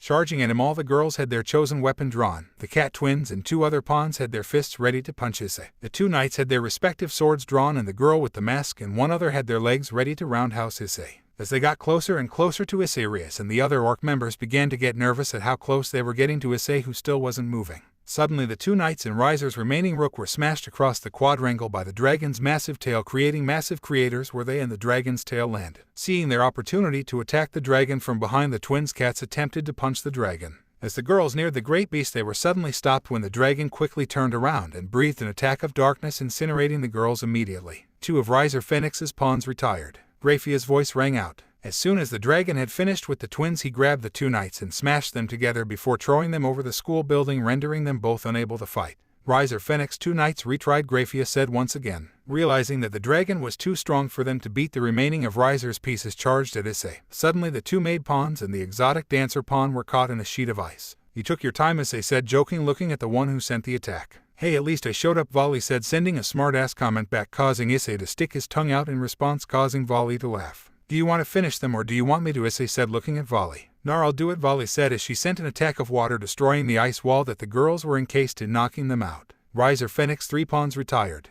Graphia's voice rang out over the battlefield once again. With all her support defeated, Riser remaining piece charged at Issei in a last attempt to beat him. As the girl got closer to Issei, she began to raise his fist. Sending a punch towards Issei, she was surprised when he caught it in his left hand. That's not very nice coming from a cute girl. What's your name? Issei said, causing the girl to blush. My name's Isabella and I'm a rook for Lord Riser, she said, trying to hide her blush. You haven't slept with that pig of a master, have you? Issei said as Isabella looked at Issei with a growing blush. No, I am loyal to Ravel Phoenix and stay as far away from Riser as possible, Isabella said as Issei smiled. That's good, Issei said as he drove a fist into her gut, causing her to fall unconscious. As she was falling to the ground, Issei caught her and gave her a kiss on the cheek, shocking all that were watching and angering Rias, Aquino and Volley. Riser Phoenix rook retired, Graphia said. As the Isabella vanished, Issei began to stand up, looking towards Volley, that she was finishing another one of Riser's pieces, hiding in the bush, noticing a blue aura beginning to appear around her. Riser Phoenix Bishop retired. Listen, mister, you are going to have to be taught a lesson later on, and I think Rias and Aquino will help me, Volley said, casing Issei to sweet for the first time in the game. While Volley and Issei were having their lovers spat, Riser and his queen appeared. So the trash actually can fight, Riser said smugly as he looked down on Issei. You actually showed. I'm surprised that you could win this if Ravel didn't fight, Issei said, causing a vein to pop out of Riser's forehead. Don't talk too soon, peasant, I'm going to kill you here and now. Ubaluna, finish his queen, the trash is mine, Riser said as he looked towards his queen. Ubaluna created a massive explosive attack, sending it towards Volley. As Volley stood there, Ubaluna could help but smile when the attack exploded on impact. That was a strong attack. You do deserve the title of Bomb Queen. However, it's my turn, Volley said, shocking her opponent as he walked out of the cloud of debris untouched. Vanishing out of sight, Ubaluna looked around the battlefield looking for Volley. Suddenly, Volley appeared in front of the worried queen, stunning her with the speed that she appeared at. Your battle ends her, Volley said as she plunged her fist into Ubaluna's stomach, sending her flying to the ground. When Ubaluna hit the ground, she destroyed the new school building that she fell through. Forgive me, Lord Riser, she said as she pulled a small vial. Opening the small vial, she could help but laugh. Your FC kid now, she said as she poured its contents on her body. Glowing, Ubaluna's wounds began to heal. Looking towards Volley, she noticed a small smile appear. Why are you smiling? Ubaluna roared, looking at Volley. Because you have just given me the one thing I wanted. As Volley finished saying what she was saying, a booming voice spoke. Divide, divide. Albion spoke. What's happening? Ubaluna said as the effects of the Phoenix tears wore off, causing her to lose conciseness. Riser Phoenix queen retired. Graphia said, back in the room that Rias and her family were sitting at. Looks of surprise filled the room. Not only did the effects of Phoenix tears be counted by, they were also totally reversed. Lord Gremory was perhaps the most shocked. Riatan, when did Issei get the White Dragon Empress on his side? He said, looking at Rias with disbelief. About 9 months ago, she replied, looking at her father happily. Amazing, not only the Red Dragon Emperor, but the White Dragon as well, working with Devil Society, and in the same peerage no less, he said, still in shock. Back on the battlefield, Issei was more than happy at the result of Volley's fight. Riser, on the other hand, was utterly furious, creating a fireball. Riser threw it towards Volley. As Riser's fireball speed towards Volley, he was shocked when Issei slapped it out the way. I believe this fight is between men. Riser, you do want to steal the love of my life away still, don't you? Issei said as he looked at Riser with utter hatred. Grafia, I retire, Volley said, shocking the crowd. Issei, Hayatu Queen retried, Grafia said in shock. As Issei and Riser looked towards each other, they both could help but smile. Riser thought that he was going to humiliate the trash in front of him and take Rias for his own. Issei, on the other hand, wanted to show Riser and the elders not to mess with the ones he cares about. The two began to flare their auras, charging at each other. The two clashed together. As the two began to fight, flashes of orange and black filled the sky. A variation of kick, punches, throws, and even a headbutt were thrown. As the punches and kicks contrived, Issei could help but smile. Finally, he was going to put all of them years of training to work. Punching Riser in the face, Issei was pleased when all the wounds that he inflicted began to heal. You can't beat me, trash. Everything you throw at me will be healed instantly, Riser gloated as he pushed Issei away from him. Good, so now you're like an everlasting punching bag, Issei said as he kicked Riser in the face. Suddenly the bright battles ended with a loud bang and a cloud of dust, as the crowd watched eagerly on the edge of their seats to see who was on the ground. When the dust cleared, all the elders were outraged when they saw Riser Phoenix on the ground coughing up. As Issei descended to the ground, he proceeded to walk over to Riser. Riser, this didn't have to end like this. You could have walked away from this fight and left my family alone, Issei said as he picked Riser up by the scruff of his neck before headbutting him.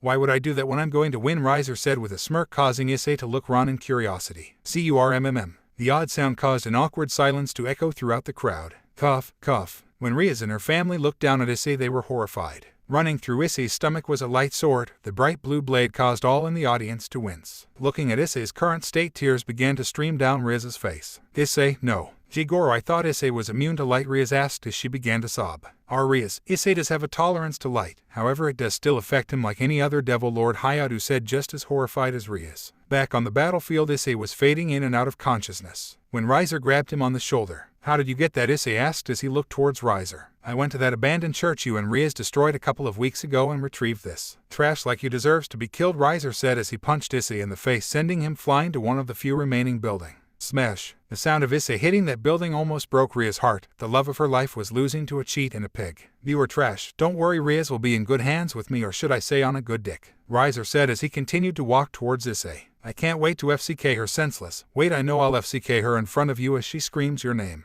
Riser said, gloating as he walking in front of Issei. What did you say? Issei said as he began to get up. Oh, so the trash still has some fight, Riser said smugly. I said, what the FCK did you say? Issei screamed as a massive ball of darkness erupted around him, sending Riser flying backwards. Rias POV. Falling to the ground, everyone was surprised when Lord Hayatu hit the ground, sweating rapidly. Goro, is everything okay? Lord Gremory said, looking at his best friend. D-Drag is trying to break the seal that I placed on him due to Issei anger. I'm slowing it down, but Issei is doing something else in there, Lord Hayatu said, scaring Rias. What will happen if he breaks out? Rias said, looking at her future father-in-law. Issei will probably enter the Juggernaut Drive, letting the power of a heavenly dragon loose and kill Riser instantly. That's not the worst thing though. If that happens, it will take both Surzech and Ajuka in the Super Devil forms and the other two Devil Kings to stop him. Even then it will probably not be enough, but trust me, most of the underworld will be destroyed and Issei will die, Goro said, terrifying all present. Die, please Issei, be safe, Rias said as she looked at Issei. Normal POV. Being thrown back by the force of the attack, Riser was completely terrified. As the black ball of darkness began to shrink, everyone was surprised on what remained. Issei's body was replaced with one of pure darkness. His white skin had now transformed into pure darkness. His brown hair was also black and was moving in the aura that his body was emitting. The only source of light in Issei's body was two lighting bolt lines that ran from their origin. His eyes were pure white, angelic white. The lighting bolts ran from his eyes down his face and ran down his legs and arms. Shadow Drive, Issei said as he activated his attack. As Issei walked towards Riser, the ground began to crack. Whatever didn't crack was made completely smooth out. Smiling, Riser began to set himself alight, only for it to be instantly absorbed by the black hole that was Issei. Charging towards Issei, Riser's fist was engulfed in flames. Getting closer to Issei, Riser thrusted his fist right into Issei's face, only for it to do no damage. Is that supposed to hurt? Issei said, causing Riser to send a flurry of kicks toward Issei. Ending his onslaught, Riser stepped back a step, hoping that would be dead or knocked out. Suddenly, Riser's left wrist was caught in Issei's black hand. Pulling Riser closer, Issei proceeded to clothesline Riser, causing him to fall on the ground hard. Riser, knowing he could beat Issei in this fight, began to run away.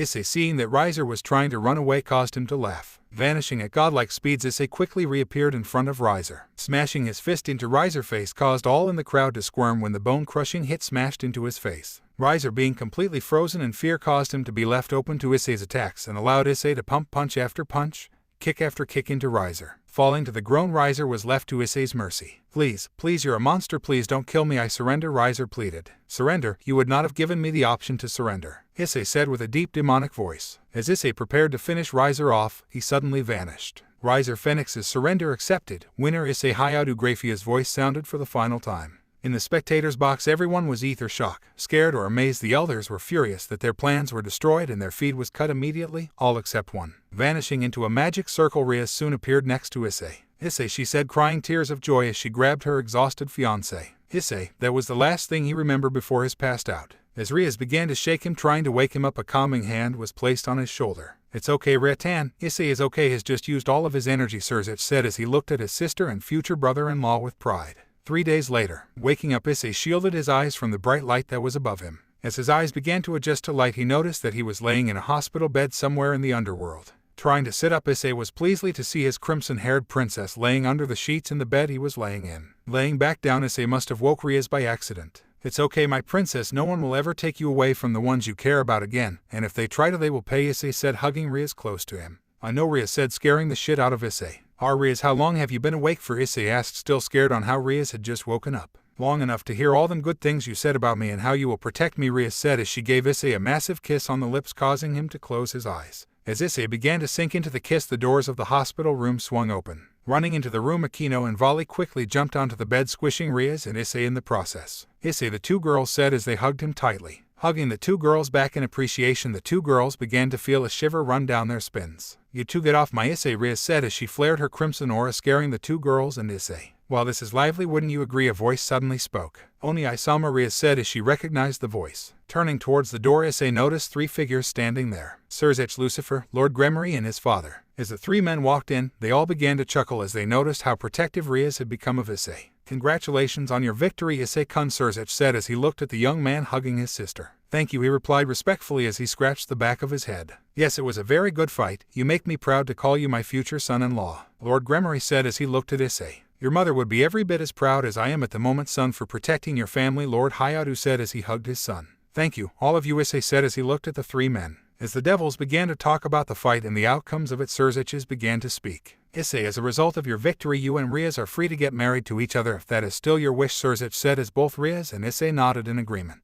While Surzich was telling Issei the outcomes of the fight, Issei's father was unsealing D-Drag, much to his pleasure. On top of that, the Buer clan will be welcomed back into the 72 Pillars in 2 days. Until then, get some rest, Surzich said as him and the other 2 men left. After the men left, the 2 lovebirds and their peerages who had arrived with the Devil King awaited orders from their kings. Okay everyone, let's go home, Issei said, much to the happiness of everyone. In the 2 days since the fight between Issei and Riser, a lot of things had changed in the life of Issei Hayao, now Buer. Due to the 10-day training camp that the orc took, the group fell behind on a lot of schoolwork. Rias somehow convinced the school that they went on a trip to Hokkaido to investigate the supernatural for the yearly paper that each club has to hand in. As a result of this trip, the past 2 days for the young devils had been hell. All they did was focus on schoolwork rather than their usual devil work. In the past 2 days, Vali had also transferred into Issei's class, causing many of the male and even some female students to freak out at her beauty. As a result, Vali got the title of the 3rd Great Lady of Kyo Academy, being compared to Rias and Akino. Issei, Kiba, Asia, and Vali had to finish and submit a maths assignment about water and energy usage in their current household, which was hard for 3 of them as they all lived together. This assignment caused the 4 to begin to get really close with one another. Rias and Akino had to complete a modern history assignment of the life of Albert Speer and his role in the Nazi state. Although this was not Rias or Akino's preferred topic in modern history, the 2 girls did their best to try to impress the love of their lives. This topic caused many debates between Rias and Akino about Issei.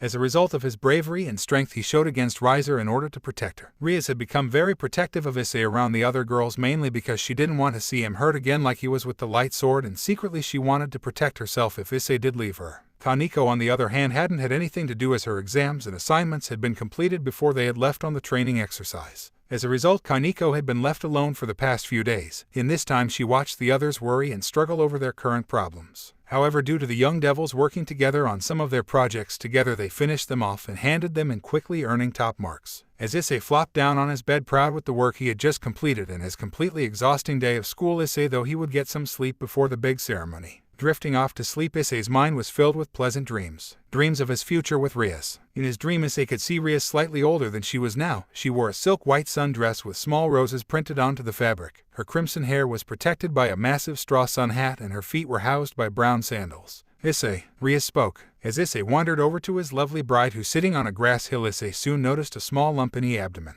Sitting behind his wife, cradling her in his arms and rubbing her belly with his hands, Rias finally spoke up. Issei, what do you want our baby to be, boy or girl? Rias asked, looking towards her husband. I don't care, Rias, as long as it's our child and is healthy, that is all that matters, Issei said, looking towards his wife. As Issei drifted deeper and deeper into his dream, the sudden noise of his alarm going off woke the young devil up. Looking towards this alarm clock, Issei noticed it said 5:30 p.m. Getting up and walking towards the shower, Issei was pleasantly surprised when he bumped into Rias on the way. Rias, how long have you been home for? Issei asked her as he looked towards his crimson princess. About half an hour. There was a meeting for all the club presidents to attend to after school, and that's why I couldn't walk home with you. But when I got home I noticed that you were sleeping peacefully, so I decided to do some housework, Rias said as the two proceeded to the bathroom. After Rias and Issei showered together, much to both their enjoyment, they then proceeded back to their individual bedrooms where they prepared to get ready. Due to this event being very formal, most of the current heads of the 72 pillars and their heirs were present at the event. Due to it being such a grand event, both Rias and Issei wore their respective clan colors and ceremonial robes. Rias' gown for the night was a red frock dress that covered most of her skin. She wore black shoes underneath and carried a black purse. Rias also had a small tiara placed on her head and was represented her place as heiress to the Gremories. Issei wore a black ceremonial robe that consisted of yellow shoulder guards and a white neck scarf that was in the design of the Buer family. His robes also included purple cape that fell over his left shoulder that was tied together with a green emerald. His black dress shoes complemented the entire outfit. Issei chose to include a white lines detailed onto his cape to pay respect and homage to his mother and her clan. Looking at himself in the mirror, Issei couldn't help but feel nervous. Due to his clan's problem, Issei and his father were very rarely invited to large gatherings like this, and when they were only seen as guests, rather a pillar family. As Issei left his room and made his way to the living room where Lord Gremory and his father would pick Rias and himself up. Arriving in living room, was blown away by how grown up and attractive Rias was. Gone were the days where Rias and Issei played together as children, getting dirty and having fun without a care in the world. As Rias noticed Issei's arrival, she couldn't help but blush. Walking towards each other, the two shared a hug as well as a small kiss. When the two parted, all that remained of their exchange was a small bridge of saliva. Standing looking at each other, Rias proceeded to straighten Issei's shirt and cape. You look beautiful, Rias, Issei said as he looked towards the young heiress, causing her to blush. You don't look too bad yourself, she replied, trying to hide her blush as she rested her head on his shoulder. Proceeding to sit on the lounge that was in the center of the room, it wasn't long until a Gremory symbol appeared in the room. Standing up, both Rias and Issei began to prepare for the guest that was going to appear any second.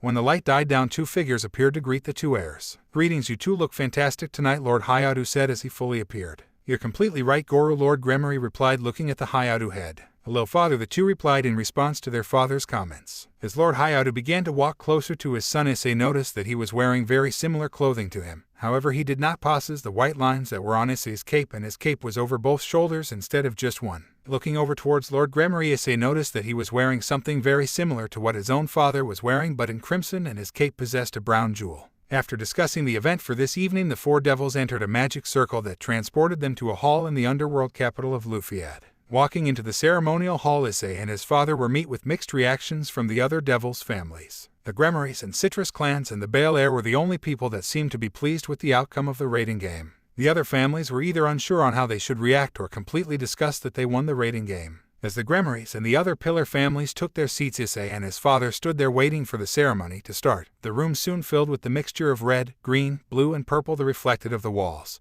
When the four colors died down, they were replaced with the four devil kings. Looking up, Issei noticed that Surzich, Lucifer, Adjika, Beelzebub, Seraphol, Leviathan, and Falbium Asmodeus were standing there ready for the ceremony to begin. Bowing, all the devils in the hall got down and knelt before their leaders. Rise, Surzich said as he and his fellow Satans sat on their thrones. As the proceedings for the 72-pillar meeting discussion started, normally discussion about how they are going to solve the current problems in the underworld and other events such as stray devil control continued. The dissuasion continued for about 45 minutes until Surzich stood up. As many of you may know, this is not a normal meeting between household clans and their heads. Tonight I am pleased to be able to welcome back one of the semi-extinct clans back into the 72 pillar family, Surzich said, looking towards the other devils in the room. Lord Lucifer, you can't be serious letting an extinct clan back into the 72 pillars after they defied orders during the Great War, Lord Phoenix said, getting out of his seat. Lord Phoenix, do you understand why they were evicted from the 72 pillars? Adjuka stated, looking disappointed in the Phoenix head. No, why does it matter? The only thing that matters is that they rigged the fight that was between Phoenix and Buer to weaken us true devils, Lord Phoenix said, getting angry while looking at Issei. The reason why they were evicted was because they saved another pillar family, Surzich said, starting to get annoyed at this little show.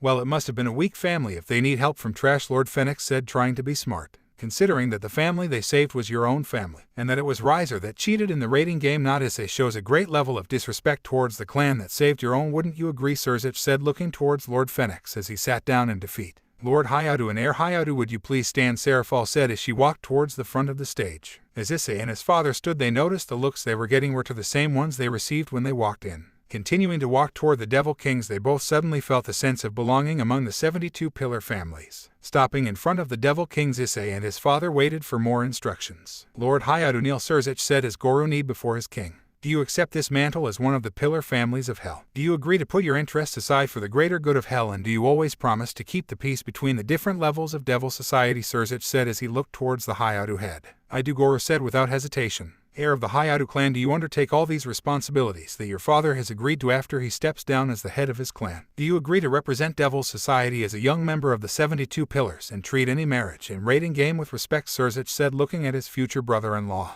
I do, Issei said as he looked towards Surzich. So without further ado, I, Lucifer, King of the Devils, allow the Buer clan to be welcomed back into the 72 pillars as the 10th pillar family and hold the rank of Archduke. When Surzich finished his declaration, the hall erupted in clapping. When the clapping died down, Lord Buer began to walk off. They continued to walk until he noticed Issei was still kneeling. Is there something wrong, Heir of the Buer clan? Serafal said as she looked towards Issei. Yes, my kings, by any chance would I be able to say a few words? Issei said as he stood up, causing his father and Lord Gremory to smile. Father, why are you smiling? Riaz asked, looking towards her father. You may, Surzich said, taking a seat along with his fellow Satans. I would like to say thanks to a special clan that is present in this hall tonight. This family helped not only my father and mother to grow up and meet each other, but also helped me get through the grief of losing my mother at a young age. The family that I'm talking about is the Gremory clan, Issei said, surprising a few devil clans. After I lost my mother, I was a shell of my former self. This was until I met the Gremorys. They restored meaning to my life, and I owe it to them. The truth is, I owe you my life to one member in particular, Riaz Gremory. Issei said, looking towards Riaz. Riaz, I have known you ever since I lost my mother. You helped me get through the hardest part of my life. You replaced my heartbreak and grief with love and joy, something my mother would have wanted me to do with my life, Issei said as he walked over to the blushing Riaz. Ever since I met you, you gave me something that I never knew I was missing. As you know, Riaz, you and I are already engaged due to a marriage proposal between our clans. However, I have known for many years, and I know that you like the tradition romance stories where a man and a woman fall in love, Issei said, causing Riaz and some of the devils in the room to wonder what was going on. So what I'm trying to say is, Riaz Gremory, will you marry me and make it official to the devil world? Issei said as he got down on one knee and presented a ring to Riaz. The ring that Issei presented was a gold ring encrusted with diamonds, portraying waves around the entire ring. The ring was also safely encased in a red box. As Riaz looked at Issei in pure shock, she couldn't help but shake her head up and down. Yes, Issei, I will marry you, she said, started weeping as Issei placed the ring on her left ring finger. Erupting in clapping and sounds of joy, the group of devils were surprised but happy for the future couple. With the end of the ceremony, the Devil Kings left through magical circles, followed by all the other devil families until 2 remained. Congratulations, son, Lord Buer said as he looked at Issei. Thanks, Dad. I think Mum would be very proud of the way you and I have moved on with our lives, Issei said as he hugged his father. I told you she'd accept, Lord Gremory said, looking at Riaz and Issei, who were now arm in arm. You knew father, Riaz said in a shocked tone. Yes, dear. Issei here came to me last night and spoke to your mother and I and asked for our permission, and when we told him you're already engaged, he gave us that speech that he gave all the pillar families. Lord Gremory said, smiling. And this ring, Issei, it must have cost you a gold mine. Where did you get it? Riaz asked, looking at the ring on her finger. Well, Dad gave it to me, Issei said, looking at his father. What do you mean Dad gave it to you? Riaz said, confused. Well, Riaz, darling, that ring on your finger is the very ring I gave to Issei's mother when I proposed to her, Goro said as he looked at the shocked Riaz. So it's a family heirloom, she said. Yeah, and I can still remember hearing my wife saying that when Issei falls in love with a girl, she wants this to be their engagement ring as well, Goro said, looking at Riaz. Well then, Lord Buer, I will love this ring to the day I die, Riaz said, looking at her future father-in-law.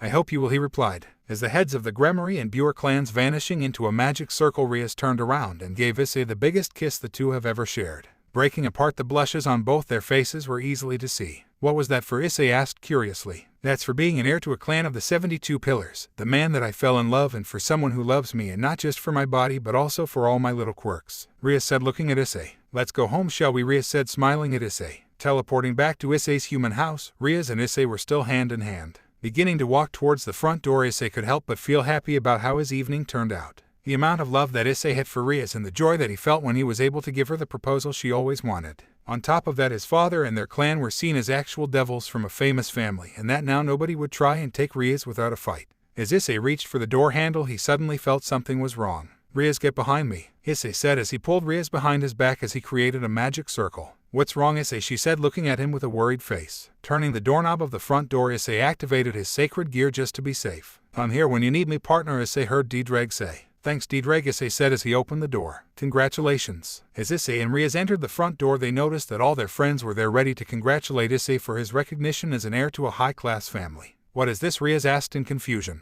Well, Riaz, seeming we couldn't come to the actual meeting, we thought we would have a party here instead, Aquino said as she walked up and gave Issei a hug. Aquino, what do you think you're doing to Issei? Riaz said as Aquino kissed him on the cheek. Congratulating the future king of both the Buer and Gremory clans, Aquino said as she proceeded to walk over to Riaz. Congrats, Issei. My king, Vali said, bowing and kissing him on the other cheek. Vali, Riaz said, looking at the silver-haired queen. As the others congratulated Issei in their own ways, Kiba with a handshake, Kaneko with a high five, and Asia with a hug. The group began to celebrate by eating and drinking the food and soft drink that the peerages prepared. Continuing into the night, the teenagers talked until Aquino noticed something on Riaz's finger. Riaz, what is that? Aquino asked, looking at the Crimson King. Yeah, what is it? It is really pretty, Vali continued. As Riaz started to blush, she began to tell the other how Issei proposed to her in front of everybody at the meeting and how that both their fathers knew about it. Shocked at what they had just heard, most of the girls in the room were blown away by how romantic it sounded. Even Kaneko showed some emotion, much to Issei's joy. However, two girls in particular showed some form of jealousy. As Issei and Kiba walking into the kitchen beginning to clean up, and Kaneko and Asia went to have a bath, causing Riaz, Aquino and Vale were left alone. So girls, Issei has made his choice, Riaz said happily, thinking that she had won his heart. Yes, for a wife he has. However, Riaz, are you forgetting that high-class devils can have harems? Even your father has one, remember, Aquino said, causing Riaz to worry. And that Issei is a handsome young man, so expect competition, Vali said.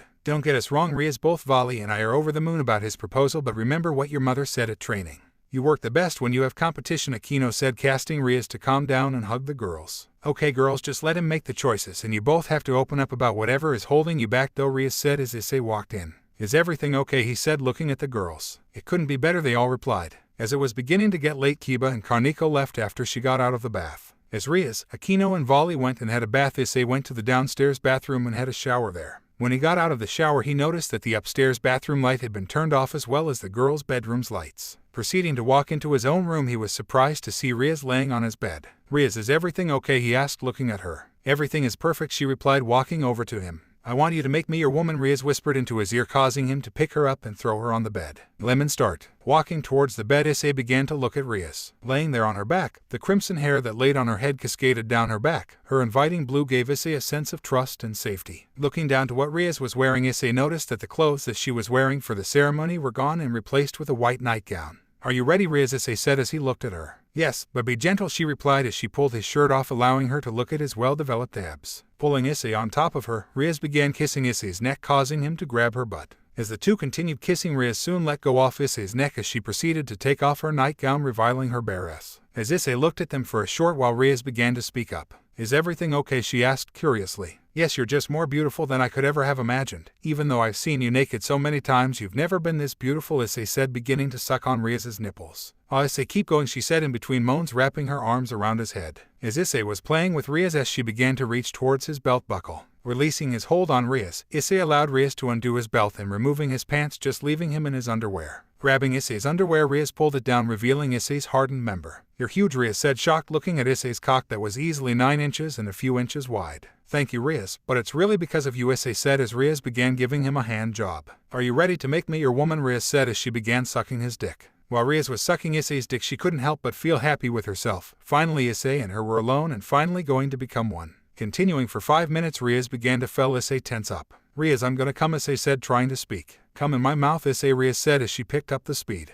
Riaz, Issei said as he grabbed her head, causing her to not be able to pull back as he came in her mouth. When Riaz pulled off Issei's cock, she began to swallow his cum, shocking Issei. You swallowed it, Issei said, shocked. Yeah, of course I did. You created it, Riaz replied happily. As Riaz began cleaning Issei's cock, she was surprised when she found it getting further and further away from her mouth. Before she knew, Issei had thrown her on her back and had proceeded to remove her panties. Covering her vagina with her hands, Riaz was nervous to show Issei her womanhood. It's okay, Riaz, you can trust me. I'm never going to hurt you, Issei said as he removed her hands, revealing her perfectly shaved vagina. It's not that I don't trust you, it's just because I'm nervous seeing it's my first time, Riaz said as she looked at Issei. Then I'll make it the best time you've ever had, and if you want me to stop or slow down I will, Issei replied, looking at the blushing Riaz. Removing her hands away from her vagina, Issei soon smashed his lips against Riaz's lower lips and began to return the pleasure that Riaz gave him only minutes before. Ah, Issei, Riaz moaned as Issei's handiwork caused her to get increasingly wet. Continuing, Issei made out with Riaz's forbidden fruit for what seemed like forever. His movements sent pure ecstasy through her body. Issei surprised Riaz by placing a finger inside of her vagina. Beginning to explore the insides of her forbidden fruit, it wasn't long until Riaz began to move. Issei, I'm coming, Riaz said as she arched her back while wrapped her legs around his head, coming on his face. Splashing Issei's face with her love juice, Riaz collapsed onto her back. Issei, that was amazing, Riaz said in between breaths. As Issei wiped off the liquid that was sprayed across his face, he soon slithers up from in between her legs until he was only a few inches away from her face. Are you ready, Riaz? Issei said as he began to line his dick at Riaz's entrance. Yeah, just be gentle, Riaz said as she tried to hide her face only for Issei to kiss her. Of course I'll be gentle, I would never hurt you, Issei said as he kissed her again. Continuing to kiss Riaz, Issei pushed his penis into her vagina, piercing her hymen, causing her to bleed a little. As Issei and Riaz broke the kiss, Issei noticed that Riaz was bleeding.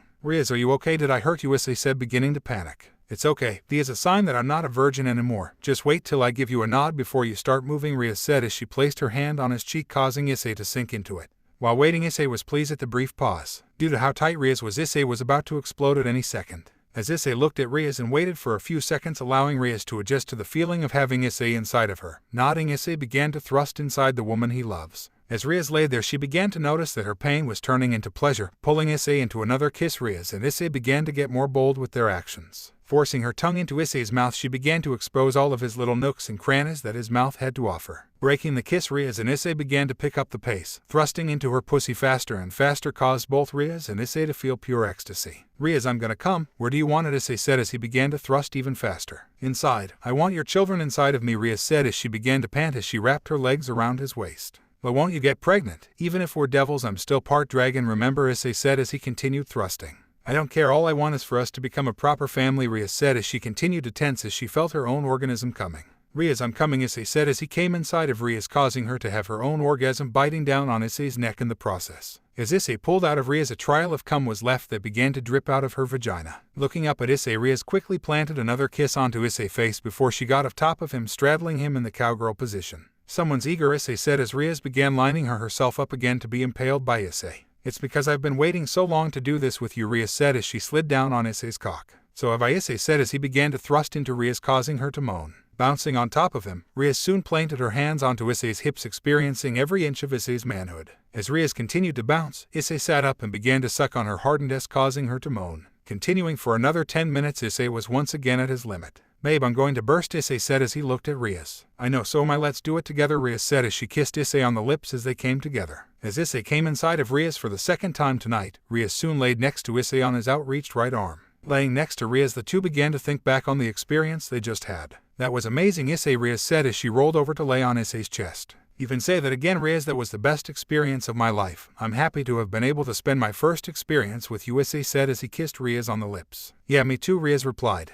Hey D-Drag, get the mark transfer ready please, Issei asked D-Drag. With pleasure, partner. I'm happy that you have found someone that gives you something to fight for rather than just glory. You are my favorite partner I've ever had, D-Drag said, praising the young devil. What's this mark? Riaz asked curiously. Riaz, as you know, I'm the possessor of the boosted gear in D-Drag. Therefore I'm classified as a dragon in the physical sense, making me a devil-dragon hybrid, Issei said to the confused teenage girl. Yeah, so would I still love you the same whatever you are, Riaz replied, causing Issei to smile. There is a thing that male dragons do after the chosen a mate or mates to protect them from other male dragons or males in general, marking them as theirs, Issei said, causing Riaz to blush. You can mark me if you want, Riaz said as she moved her hair away from the left side of her neck. Thank you, Riaz, you're getting a special mark as well, Issei said as it bit Riaz's neck, causing a bit of to drip from her neck. As Issei let some of his power enter Riaz, causing her to moan in response and grab hold of his head, a bright green glow filled the room. When Issei released his jaws on Riaz's neck, it was replaced with a red dragon symbol. Lady Gremory, that mark you have on your neck is very special, D-Drag said as Riaz returned to laying on Issei's chest.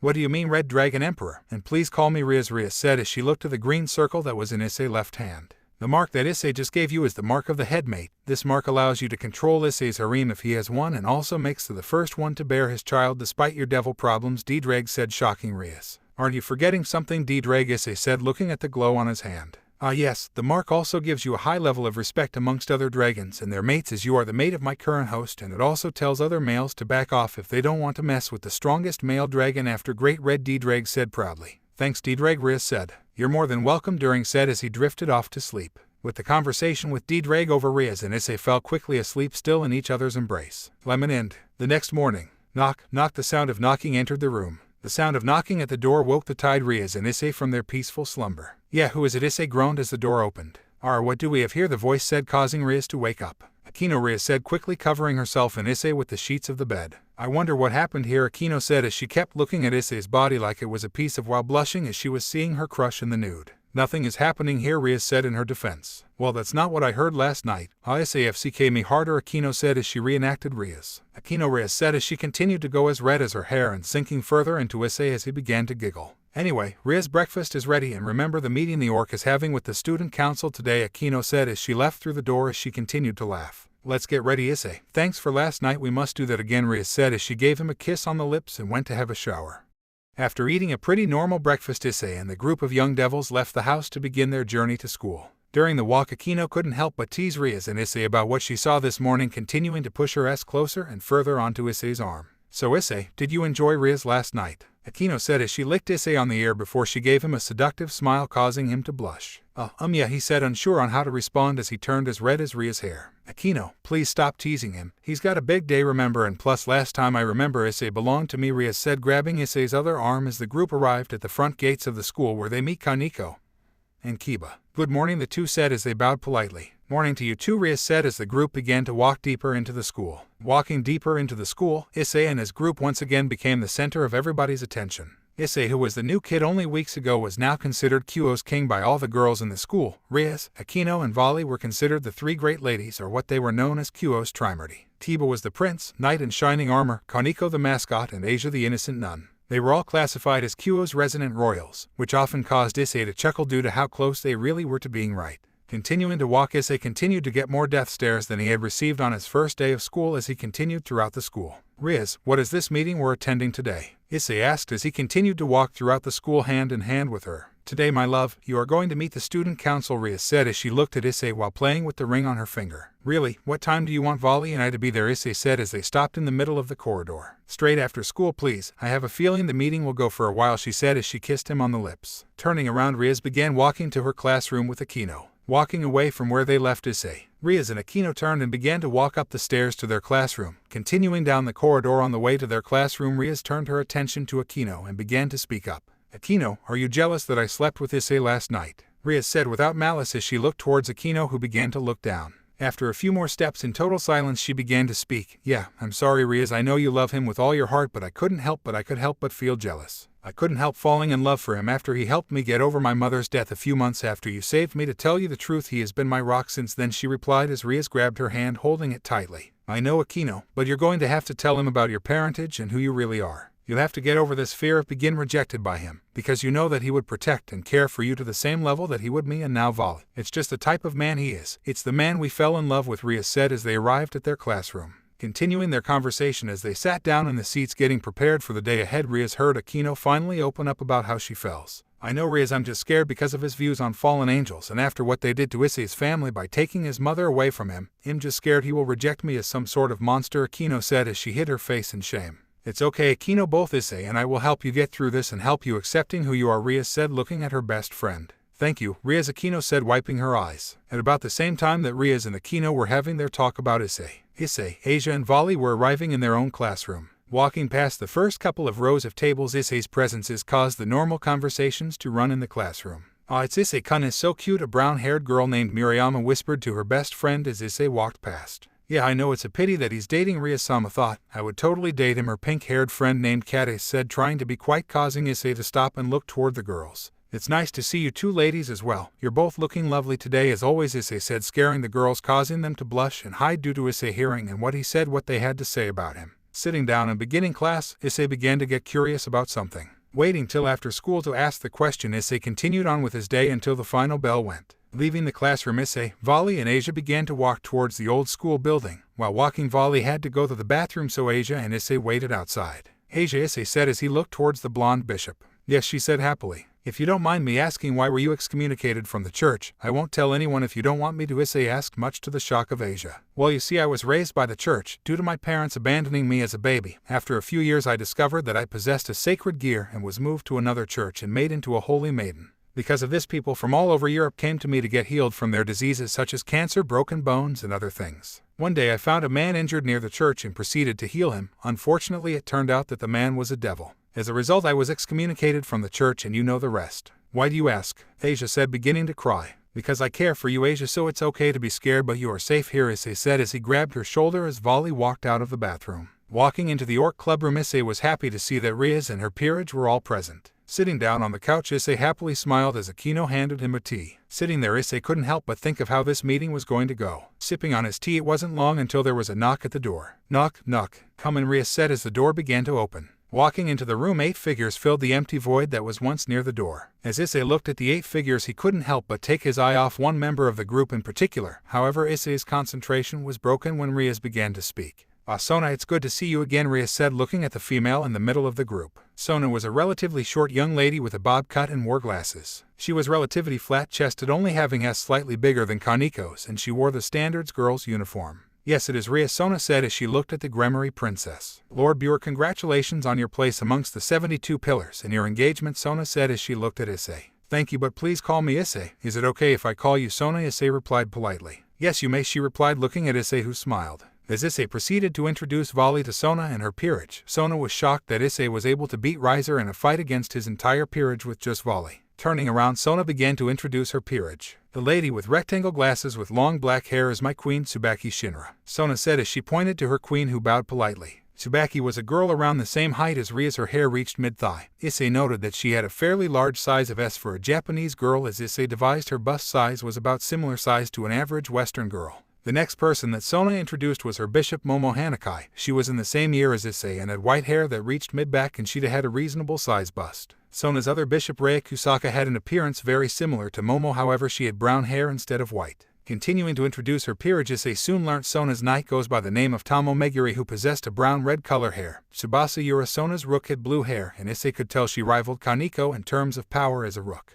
Issei was uninterested in most of Sona's peerage, not to have disrespect, but because he knew he would be meeting them again. It wasn't until Issei was introduced to Sona's pawn, Jinshiro Saji. Saji was a boy slightly shorter than Issei. He had messy blonde hair and wore the Kyo boy's school uniform messily, however there was a strange purple aura that surrounded the boy. As Riaz and Sona's peerages began to talk, Issei continued to look at the boy. Continuing to look at the boy, Issei was brought out of his trance when Sona spoke. Issei, thank you for sorting Riser out. He is the enemy to all women. Plus he needed to be taught a lesson in respect, Sona said as she looked at the young heir. Hey, it was no problem, I just wish the fight would have lasted longer so I could have scared him a little more, but he chickened out too early, Issei said, beginning to chuckle. Hey Issei, do you smell that? Vali said, looking at Issei. Smell what? Sona said, looking at the two, confused. Yeah, dragon, he replied, standing up and walking towards the window. Hey Sona, that pawn of yours, how many pieces did he cost? Issei said, surprising her. 4, why? Sona said. Hey Saji, you don't mind if I call you that? Do you have a sacred gear? Issei said, shocking both Sona and the young boy. Looking at Sona, who gave him a nod, Saji began to speak. Yeah, it's this thing, but I have no idea what it is, and you can't call me by my first name, Saji said as he activated his sacred gear. When Saji's scare gear appeared, his left hand and had the appearance of a purple lizard with a deformed face. Looking at his sacred gear for a few moments, Issei was very surprised.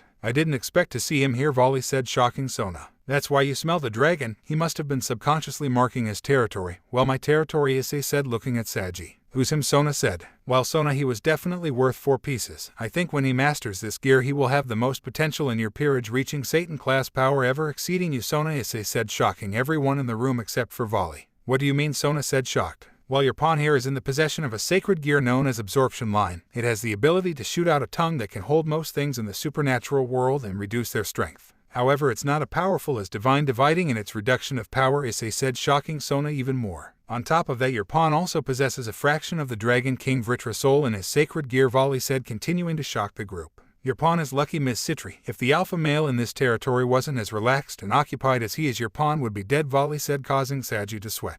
Before Sona could speak, Issei quickly interrupted. Hey Saji, has the prison dragon spoke to you yet? Issei said, confusing him. What do you mean spoke? He replied. Okay, Sona, what I'm about to show you must stay in this room. Okay, Issei said, confusing even Sona. Hey D-Drag, Issei said. When Issei said D-Drag, Sona was both confused and scared. There was only one creature that went by that name, and he possessed strength that rivaled the three factions combined, including God, in terms of power. What is it, partner? D-Drag said as the boosted gear appeared on Issei's arm. That's impossible. Issei, how can you have a sacred gear and the boosted gear? No less, you're a pure devil. Wait, are you the alpha in this territory? Sona said as she looked at Issei and Rias for answers. Well, I am a pure-ed devil, but my mother was only a half-breed, so that's how I have a sacred gear, and yes, I am the alpha in this territory. So Saji, I will teach you how to stop marking my territory, Issei said, flailing his aura, asserting his dominance as the alpha, causing Saji to step back as he fell to the floor. Wait, you didn't use that in your fight with Riser, did you? Sona said, looking at Issei. No, all I used was my demonic power alone to beat Riser. However, he did push it to my upper limit of my demonic strength at the moment, Issei said.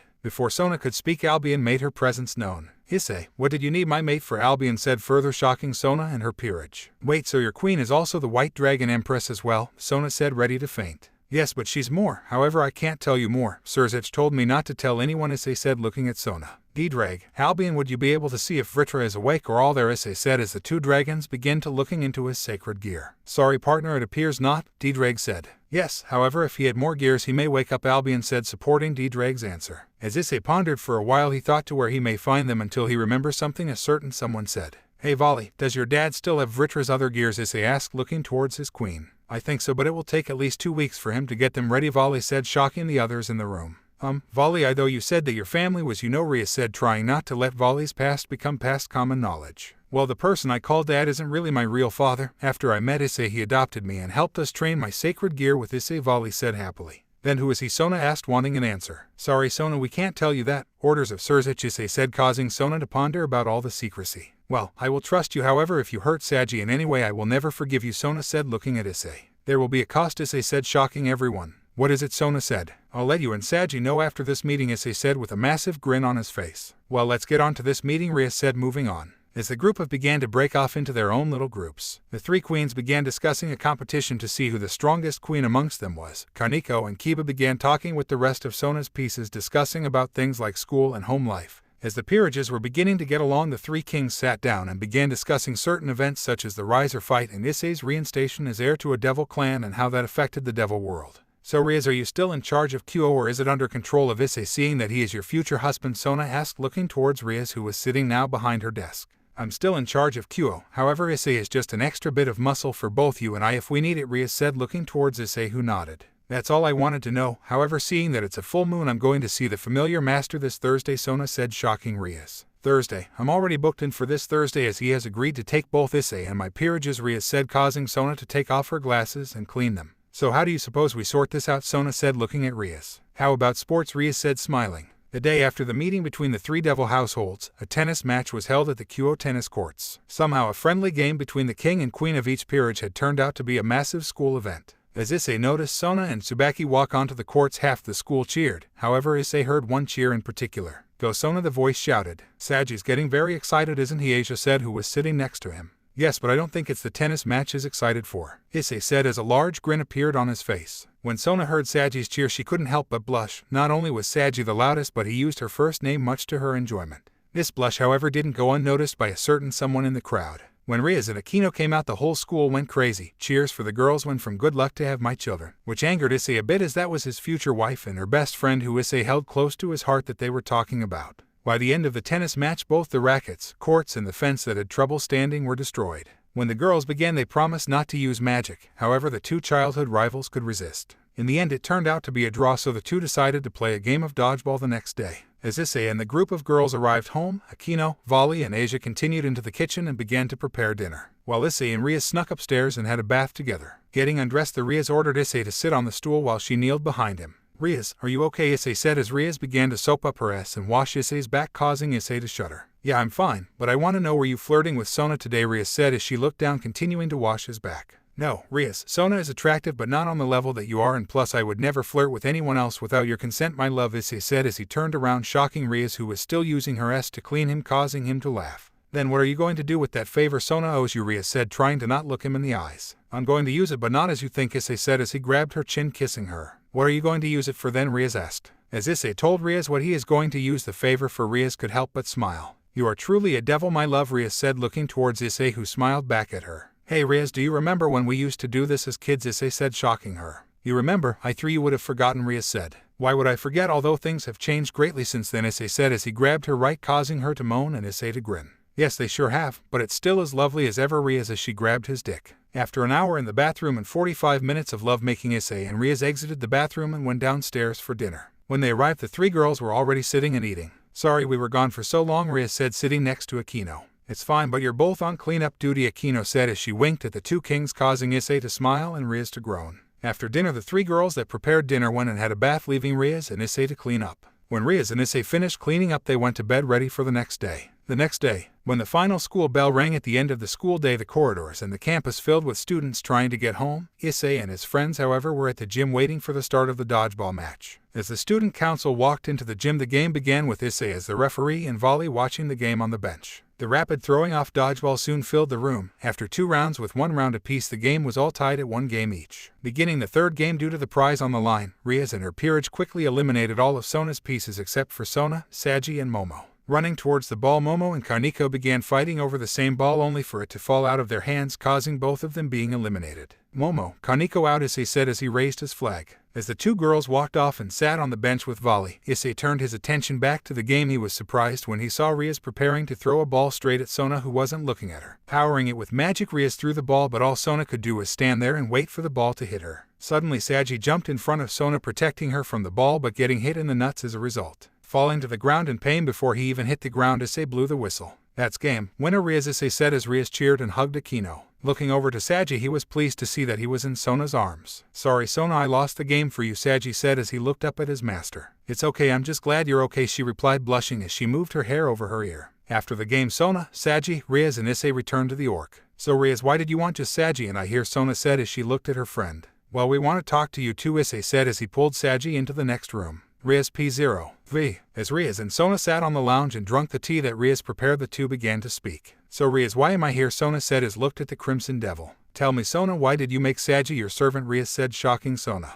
"Because I sensed great potential in him, and seeing that he possessed part of the soul of a Dragon King, I think it paid off," she replied, not making eye contact with her. "Is that all?" Rias replied. As Sona began to move her hands, Rias could only smile. "You like him, don't you?" she replied. "What do you mean? Of course I like him, he's my servant," she said in her defense. "Not like that, Sona," Rias replied with a serious look on her face. Sitting still for a moment, all was quiet until Sona spoke up. Yes, I do like him. That's the real reason why I made him a devil, so I could live with him forever, and considering I'm not in an engagement anymore, I thought it would all work out. But I can't be with him as 2 others in my peerage like him too, that's why I treat him like a younger brother. It's the only way I can get close to him," she replied, beginning to cry. "Well Sona, you're their master, so if it makes you feel better, create a harem for him and manage it for him," Rias said, looking at her best rival. "You don't get it, Rias, I want him for myself, I don't want to share him," Sona said, standing up. "Then don't," another voice said, scaring Sona. "Saji, how much of that did you hear?" Sona said, looking at Saji nervously. "All of it," Saji said, causing Sona to blush and look away. Walking closer to her, Saji soon wrapped his arms around her waist, pulling her into his embrace. "I like you too, Sona," Saji said, shocking her. "You do, but," she said, surprising being cut off. Shocking everybody in the room, Saji gave Sona a kiss on the lips, causing her to go red.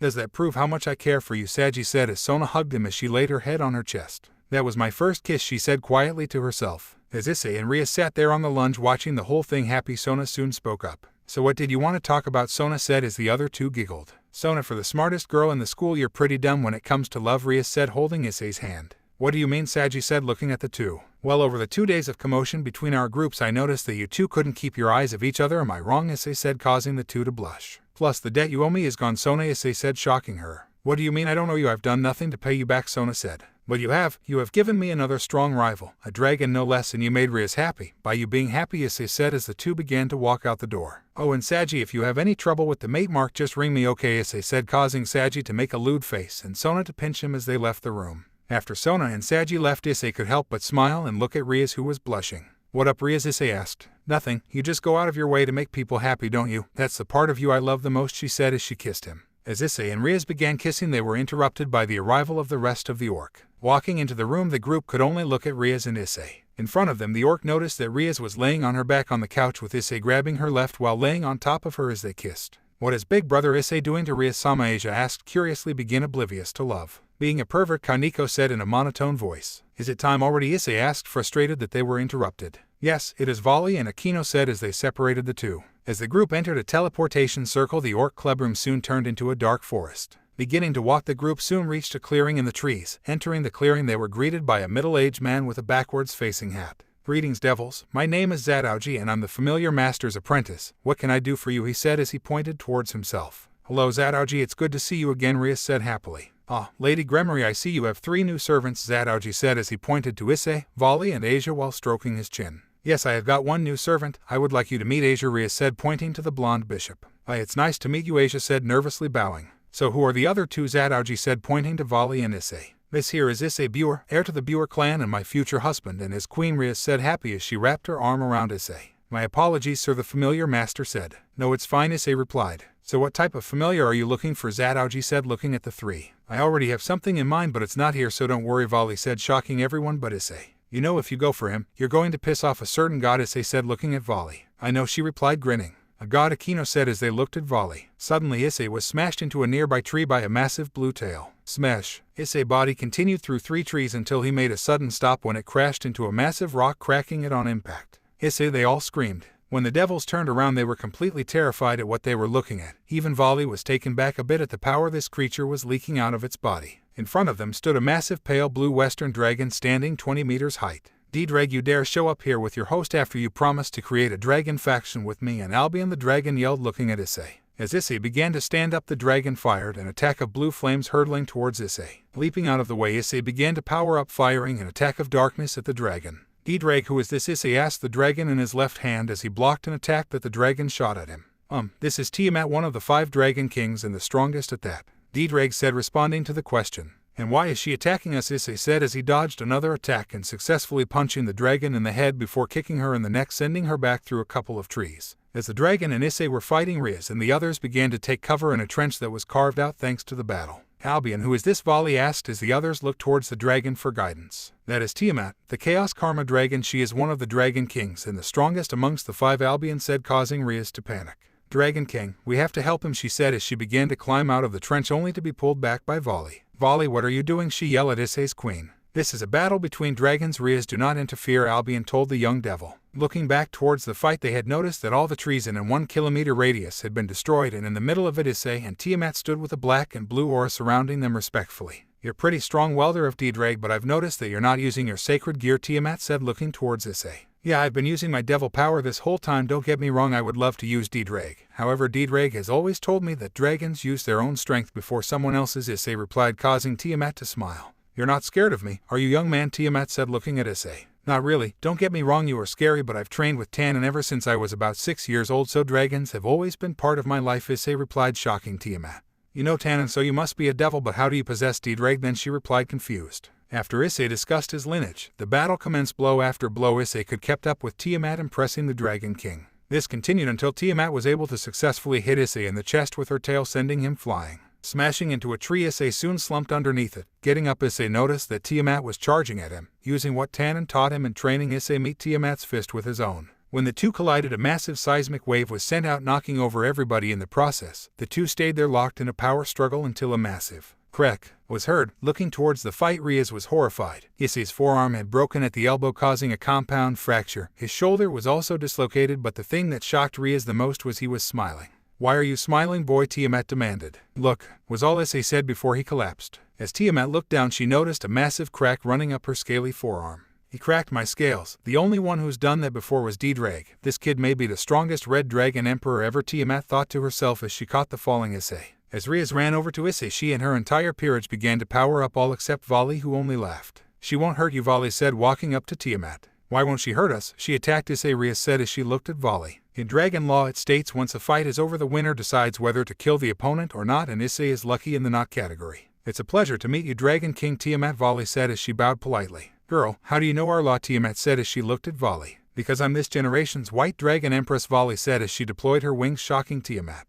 Albion, Tiamat said in disbelief. Hello Tia, it's been a while, Albion said, shocking everyone including Volley. Tia, Volley said as she looked at Tiamat, who started to glow a pale blue. When the light died down, the great blue dragon was replaced with a young woman who appeared to be in her 20s. Her pale blue hair reached her lower back and she was 5'11" in height and was slightly shorter than Issei. Yeah, the truth is D-Drag, Albion and I go way back. The reason I attacked Issei was because D-Drag promised me that us three would restart the dragon faction after it was destroyed in ancient times. However, both D-Drag and Albion were placed in sacred gears before that. As a result, I felt abandoned, and when I meet someone who possessed D-Drag, they wanted nothing to do with me. That's why I started to hate D-Drag's possessors, Tiamat said, looking down. You forgot to mention that you and I were D-Drag's mates. However, we died before you reached maturity, Albion said, shocking everyone and causing Tiamat to blush. Yeah, because of that I've never found anyone worthy of being my mate until now, Tiamat said as she kissed Issei on the cheek, angering Riaz. As Issei began to wake up, Riaz was pleased to see he was alive, and thanks to Asia's healing he was back to his normal fitness. Looking around, he noticed that all his friends were there, but there was something weird.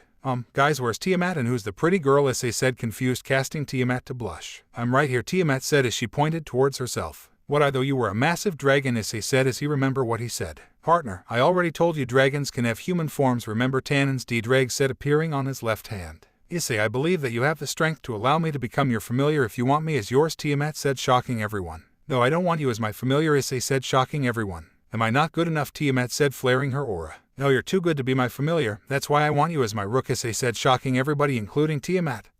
As he presented the rook piece. As Tiamat looked at Issei for a moment, she soon smiled. I accept. Standing up, Issei placed the rook piece on Tiamat's chest. In the name of Issei Buer, I call to you, Tiamat. Surrender your soul to me and become part of my family as my rook and greatest defense, Issei said as the piece sunk into her chest. With the ceremony over, the group began to leave until one person spoke up. Riasama, how do I make this my familiar? Asia said, shocking everyone. When everyone turned around, they were surprised by the fact that in Asia's hands was a small blue dragon. A sprite dragon, Tiamat said, looking at the creature. What's a sprite dragon? Asia asked as she looked at Tiamat. A sprite dragon is a high-class dragon. They are one of only a few species of normal dragon that can reach this class. Sprite dragons are lightning users and shot lightning as their major attack rather than fire or ice. As a dragon, he is very territorial around other males and will protect people that he considers family. Tiamat said as the sprite dragon zapped Issei, causing everyone to laugh. Where did you find it? Issei said as he got off the ground, still smoldering from the attack the small dragon sent his way. Oh, he saved me from some of the debris that was created in your battle, so I named him Rasei, Asia said as he shocked Issei again. As everybody smiled at the former nun as Asia was taught and began to contract the young dragon to her service. In the name of Asia Argento, I call to you, young familiar, become my friend and join my family, Asia said as a magic circle around the young dragon. When the circle was complete, Rasei flew onto Asia's shoulder. Everyone began to look at Issei. So Tiamat, are you going to live with us or still here in your cave in the forest? Issei said as he looked at the Dragon King. If it's okay with you, I'll be moving in with you. Tannen may have trained you, but his training will look like child's play once you all start training with me, and please call me Tia, Tiamat said, shocking everybody and causing Issei to sweat. Wait, are you going to train us as well? Rias said, looking at the Dragon King. Yes, Lady Gremory, you are the younger sister of the devil Lucifer and my new master's future wife. You need to know how to protect yourself and any future hatchlings if you're alone, Tiamat said, shocking Rias and causing her to blush at the mention of children. Wait, how did you know that Issei and I were getting married? Rias said, shocked. I can smell the mate mark on your neck. That's how I knew D-Drag was here. D-Drag must have told you about how it gives you respect amongst dragons. Tiamat replied as she removed her hair, showing a mate mark similar to Ria's but very ancient looking. Oh, was all Rias said as she rubbed her neck in embarrassment. Well, we better get home or we won't get enough sleep for school tomorrow, Issei said, creating a magic circle. As everyone was ready to go home, they entered a magic circle and vanished.